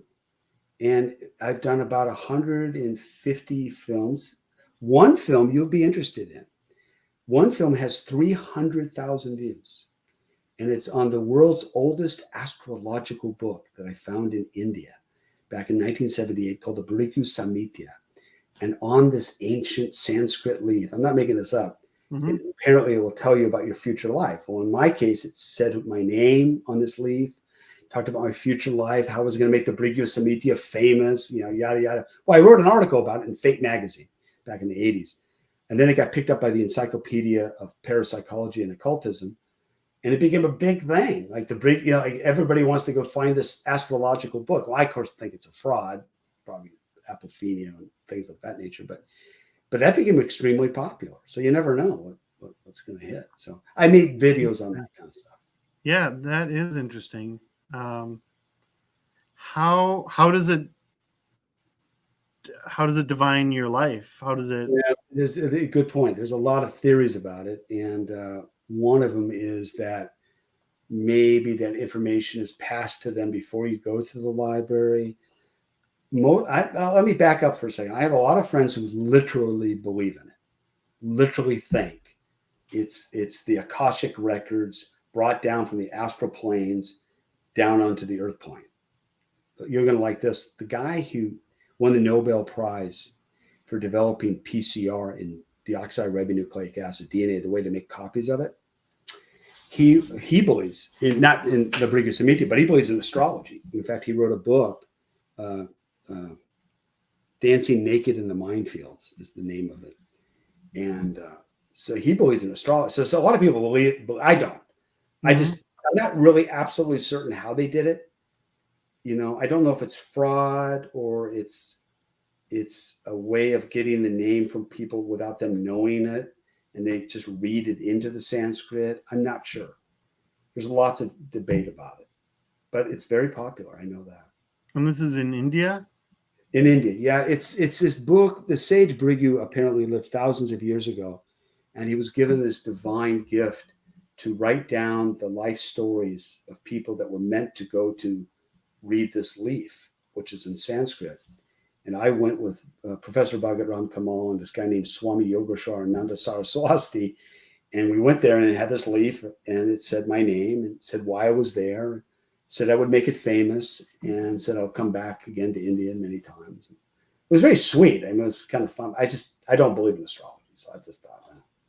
Yeah, it is interesting how you did make it famous.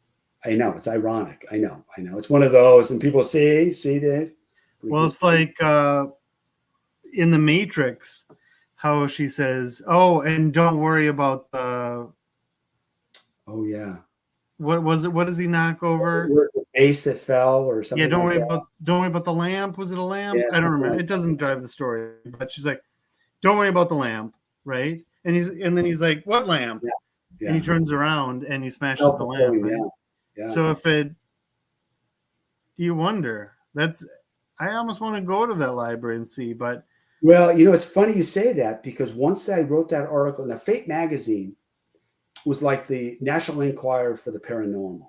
And I was going to graduate school at Berkeley at the time. I was kind of selling my soul by writing these articles, even though it was somewhat skeptical. I wasn't, but it became a very popular article.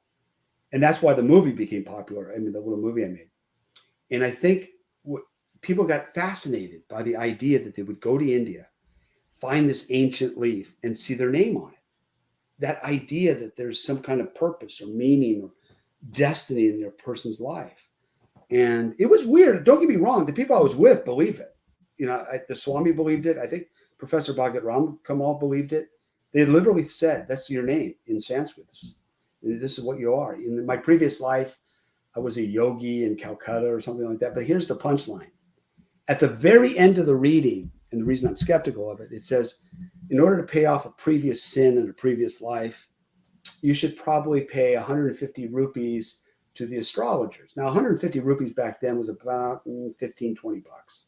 Not very much. Now, here's the interesting point. I went back to the Brigue Samhita 3 years later and notified them that I was coming back because I wanted to see if it was a scam. They could not find a leaf. The reason they couldn't find the leaf is that the Brigue Samhita at the very end of the reading said this young man will make the Brigue Samhita famous, but he's a skeptic.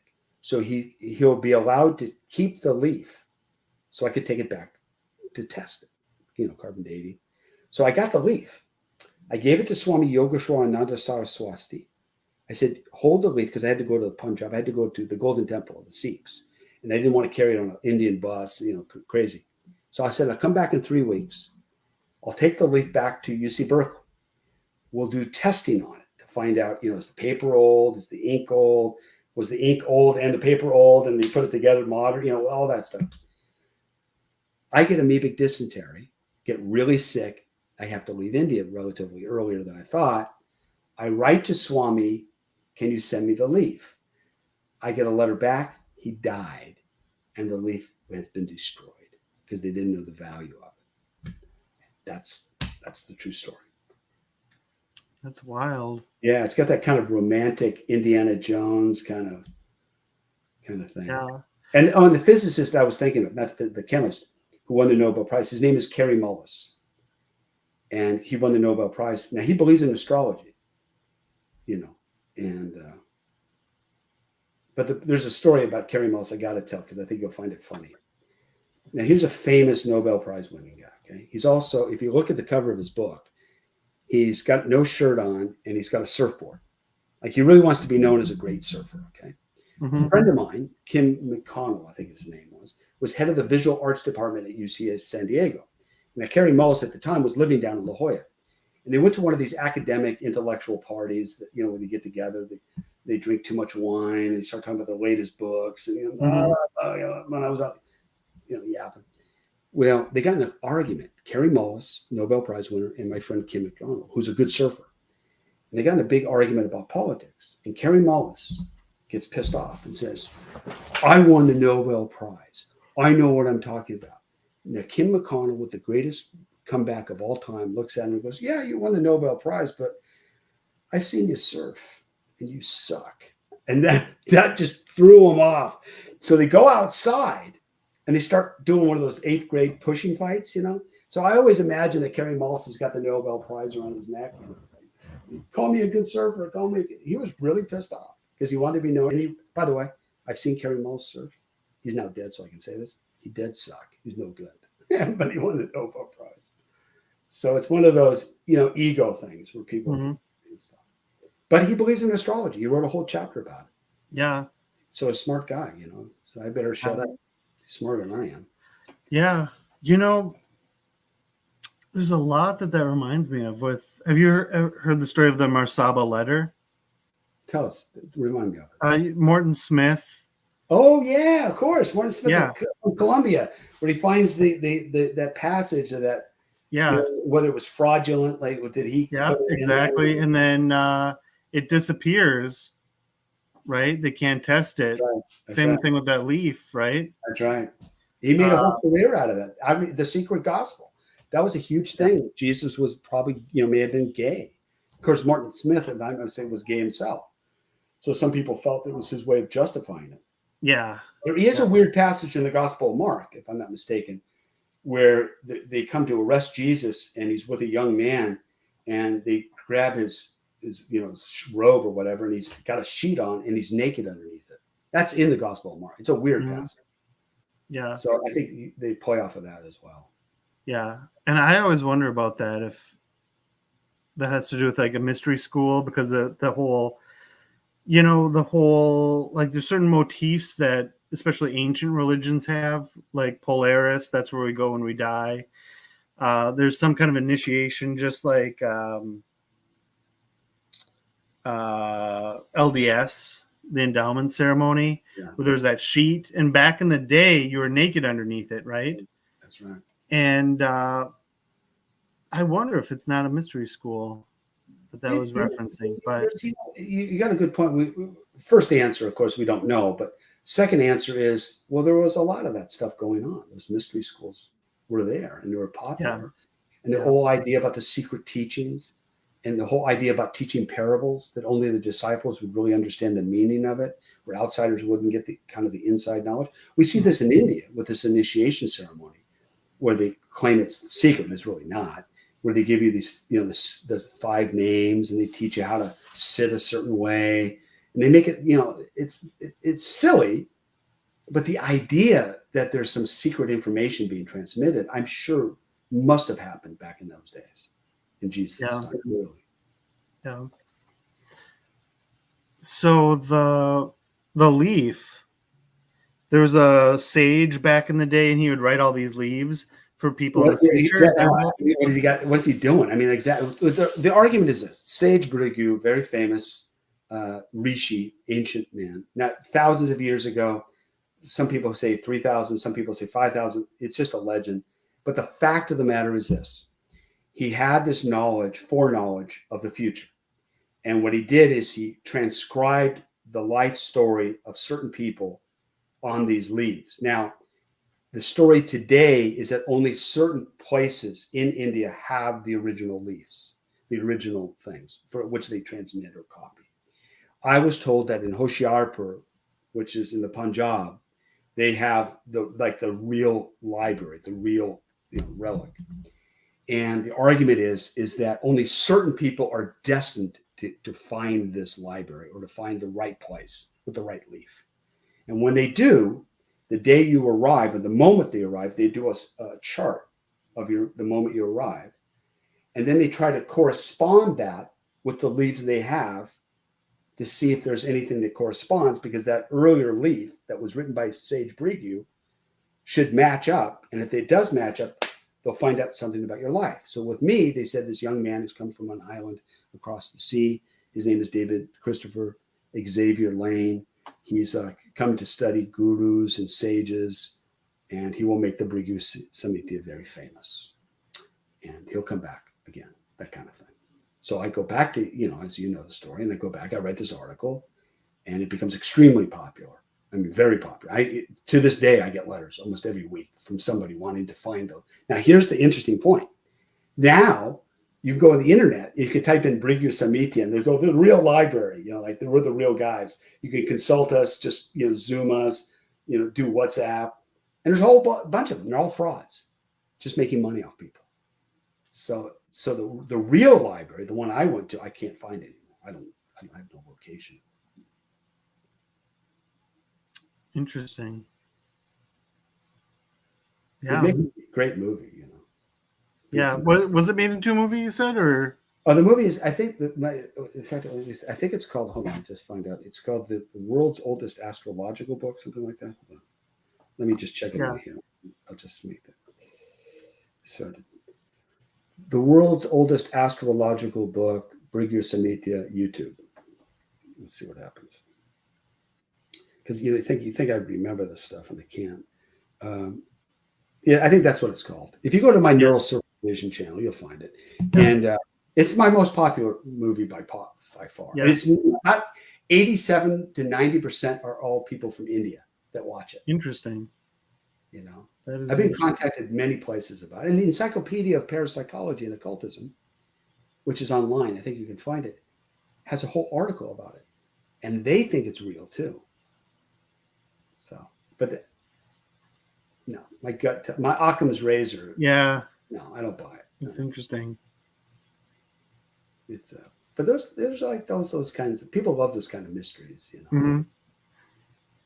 So. Yeah.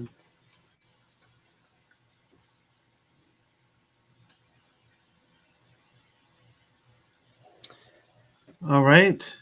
Brilliant. I think after now, if I don't see you for a few weeks and I find out you went to India. I've always meant to, right?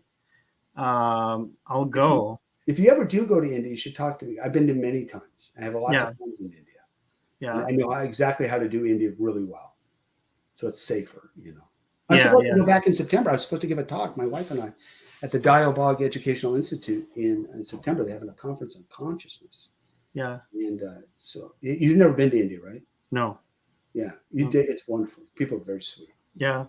I really like the figure of Ganapati, right? It would be neat to go,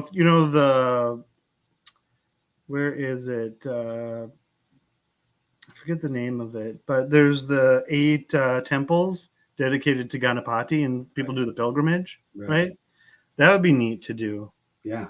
No, India is a wonderful place. It's just, there's a lot of interesting. I studied Hindi in the Himalayan mountains because for my master's at Berkeley, I had to pass a language requirement, and I'm really bad that language. I was terrible in Spanish.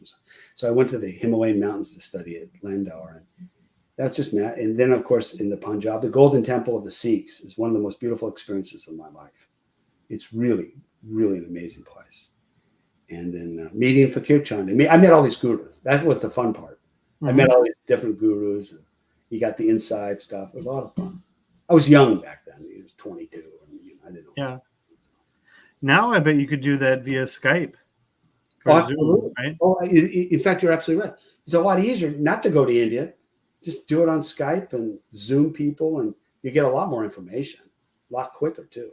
Because back in the day when I did it, there was such little information. You had to go like really track it down. You had to travel to Hathras, you had to travel to Hoshiarpur or to Beas or Amritsar and stuff. But that was a romantic period in life. Yeah. No internet, and you found obscure books, and you felt like you found some knowledge that nobody had, and people thought you were an expert. Now everybody's an expert. Reminds me of the book Lost Horizons. That's one of my favorite books by James Hilton. Yeah, that's a wonderful book. I love the movie, the first one, the later one. The music was terrible, but the 1936-37 Frank Capra one. He did the movie. I don't know if you ever seen the movie. You ever seen the movie? Oh, it's sweet as hell. I love it. I've watched that thing like 40 times. Yeah. And the funny thing about Lost Horizon is that Frank Capra, who kind of co-opted James Hilton's novel, James Hilton lived in Long Beach of all places. He got the inspiration from La Quinta in the desert near Palm Springs. He got this inspiration about Shangri-La from there. Mm-hmm. He kind of changed it. That's a great book. Yeah. Yeah, it was neat. They're so cultured up there, right? This place has all the neatest stuff. Yeah. Right? It's in the Valley of the Blue Moon with the High Lama. And you're yes. all the food and the books and the music. And the High Lama only eats like once every few days, is it? Yeah, because it doesn't need to. Yeah. It's such a good environment. The air is so pure, and it's a very romantic tale. Yeah. The Tibetan stuff is wonderful. I mean, I love all that stuff. Yeah.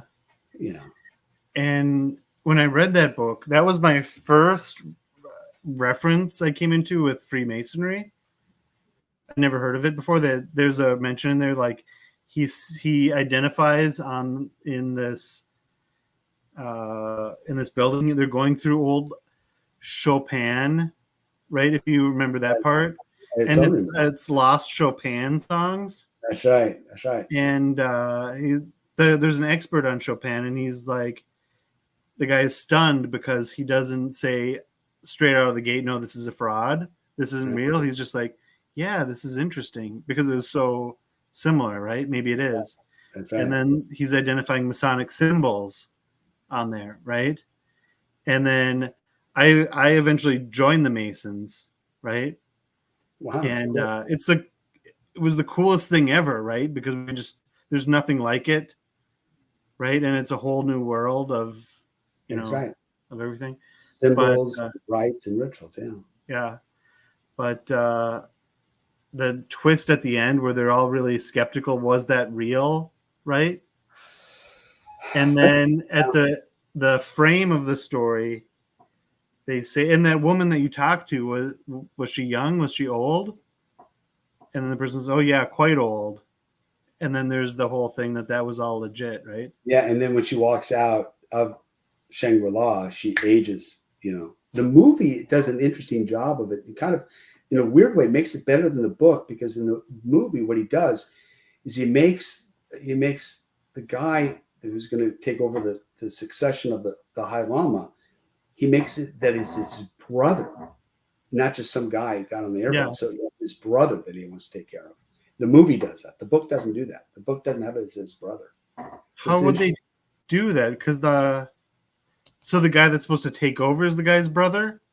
Yeah, no, what happens is the High Lama is Conway. Robert Conway is going to take over as the successor to the Lama. However, in the book, it's an associate that got captured, and he wants to leave Shangri-La because he thinks it's a fraud. In the movie, they make it Conway's brother. So it makes it much more understandable why Conway would then move from Shangri-La, given it's how idyllic it is. And in the movie version, he leaves because he cares about his brother. But then he realizes when the woman goes old that the High Lama was telling the truth, and he fights his way back to get back to Shangri-La. And in the original movie, he never makes it back. The audiences hate it. So what Capra then did is at the end of the movie, he gets close to it and he sees Shangri-La, and then the end of the movie. So it's very sweet. Yeah. So it's the idea. It's a good point you make. It's the idea that we think it's, well, now we've gotten smart. We think religion's bullshit or this is crap. And then to have the ultimate realization that maybe it wasn't. Maybe it was true. That's where the simulation hypothesis resurrects religion again. Yeah. In a very interesting way. And it's interesting how Gnosticism comes back, right? Where how do we escape it? How do we escape the Brave New World? That's it. But not Brave New History. Don't escape that. You got to stay here.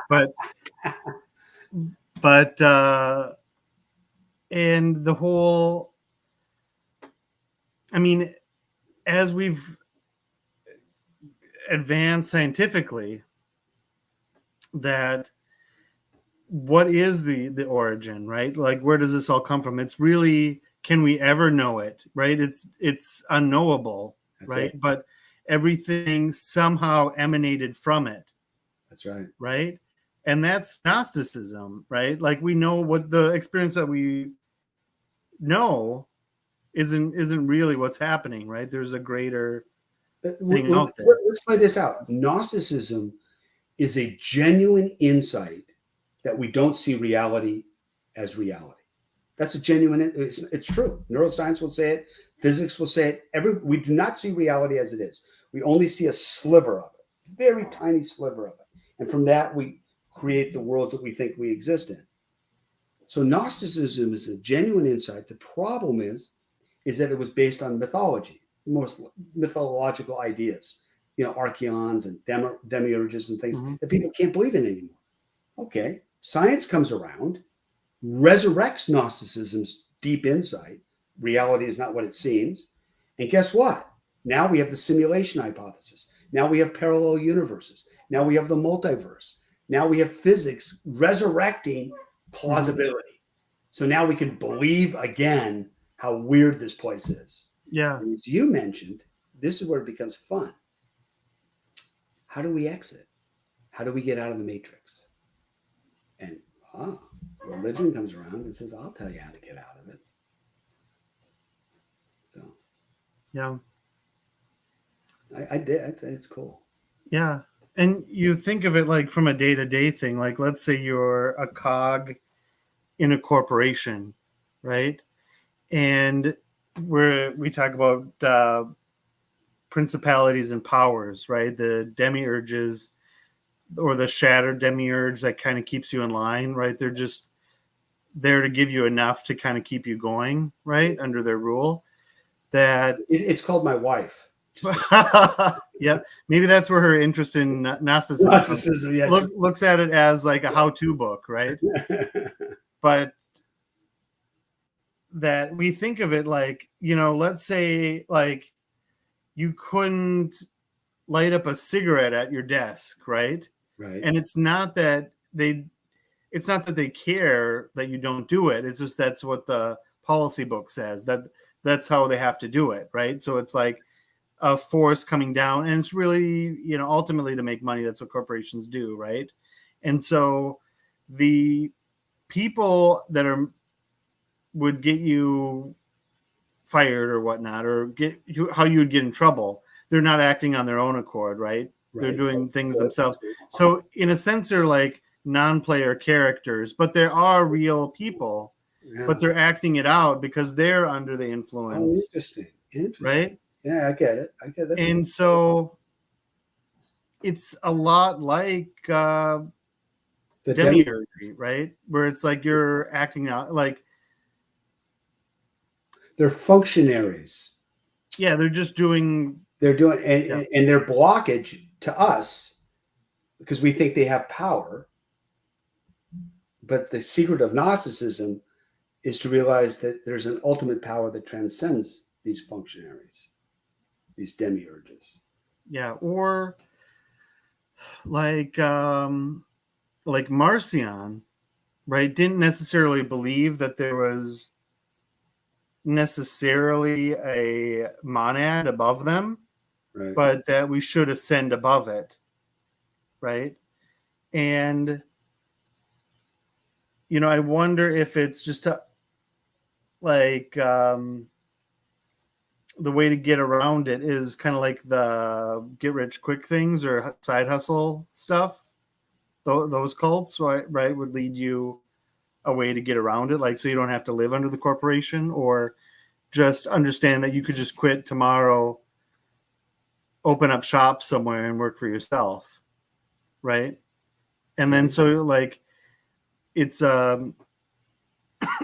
it's like a metaphor for life, really. Well, right?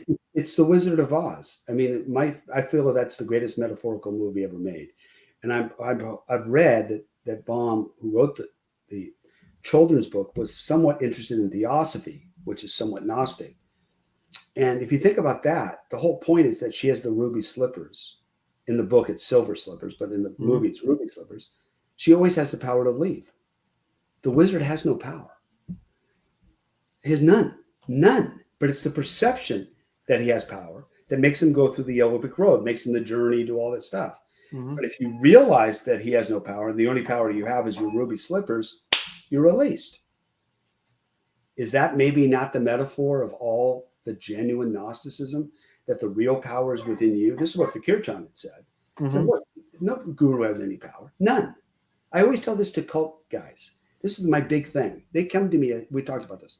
Oh, Dave, aren't you scared of the red monk? And aren't you scared of being called? Aren't you scared these guys are going to come and, eat your brain out at night and do all? I go, these guys have no power whatsoever. None. Zip.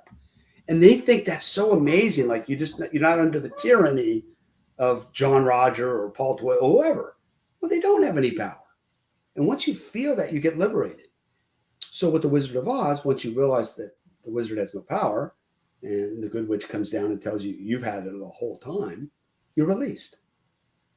And that's a pretty magical thing. And like you mentioned this about the quick rich thing. Well, maybe you don't have to work for McDonald's. Maybe you don't have to. Maybe you can do it yourself. Maybe you don't need that much either. That's the other thing. How much money do you need? I think it was Warren Buffett said it yesterday. He says, no matter how much money you have, you're sleeping on relatively the same mattress I'm sleeping on for 7 hours. You're going to the same restaurants. I like McDonald's or In-N-Out Burger. And Andy Warhol said it best, which I always like. I have a poster to it. Andy Warhol says, what makes America such a brilliant place is that the richest person and the poorest person both like drinking a Coke because they can both afford it. And there's a certain, Paris Hilton back in the day would go to In-N-Out Burger. They don't go to the most fancy restaurants in the world. Almost anybody can enjoy In-N-Out or Taco Bell or whatever. So maybe Gnosticism's message is you don't need a priest, you don't need a guru, you don't need all this stuff. The message is you have the power. Now, can you use it and be released? And that's the beginning of our cult, Elliot. We are going to start, you and I are already, this has all been a subterfuge for us to start our new religion. Yes. Yeah, well, you're going to be the sage, right? No. I'll be the guy. No. I'm going to put a turban on you with a third eye patch. We'll have you being blown by unseen winds. And I will write something about you saying, look, I've exposed a lot of cults. Perfect. See how it works? Yep. And then you'd be like, I'll be the guy that PR it. And they'll go, well, Dave, he's a skeptic. And now he's a cynic, and now he's been converted. And we saw the transformation. It happened on a Tuesday night. Perfect. I bet, no joke, like you could do something like that, right? Like you could just instantly like take you're already set up as the bad guy, but you're given all this power, right? Yeah, no. I had a guy. Well, I don't think he was trying to use me. He's a nice guy. I hope he doesn't get offended, but His name is Michael Turner, and he started his own group on the internet. And one day he came over to my house in Del Mar, and I gave him a bunch of copies of The Making of a Spiritual Movement, which was my expose of Eckankar. And he was an offshoot of Eckankar, and he started his own group. And he goes, Dave, do you mind if I take these books and put my name on them at the end, my address, like here's another spiritual. And in a weird way, he saw me like a Brad Steiger, like I was going to support this new group. And I didn't buy it for 5 seconds, but you could see in his mind, that's what he was thinking. I get some, it's like getting a good review from some famous person on your book. Makes everybody want to read the book, even if the book sucks. Yeah. Yeah. But you think he was legit? Like he is the answer? No, he's a very nice guy. Don't get me wrong. I mean, he's only got like 5 followers on the internet, and he's just some guy who really likes the Grateful Dead, and he's a musician. He's a sweet guy. To me, he's deluded. I mean, he was an offshoot of Darwin Gross, and in Eckankar, I guess you can believe in all sorts of nonsense. But he's a nice guy, so I don't really want to say too much critical about him, because with only 5 followers, and those are on the internet, and I don't even know if they show up all the time, so it's not that big of a deal. Yeah.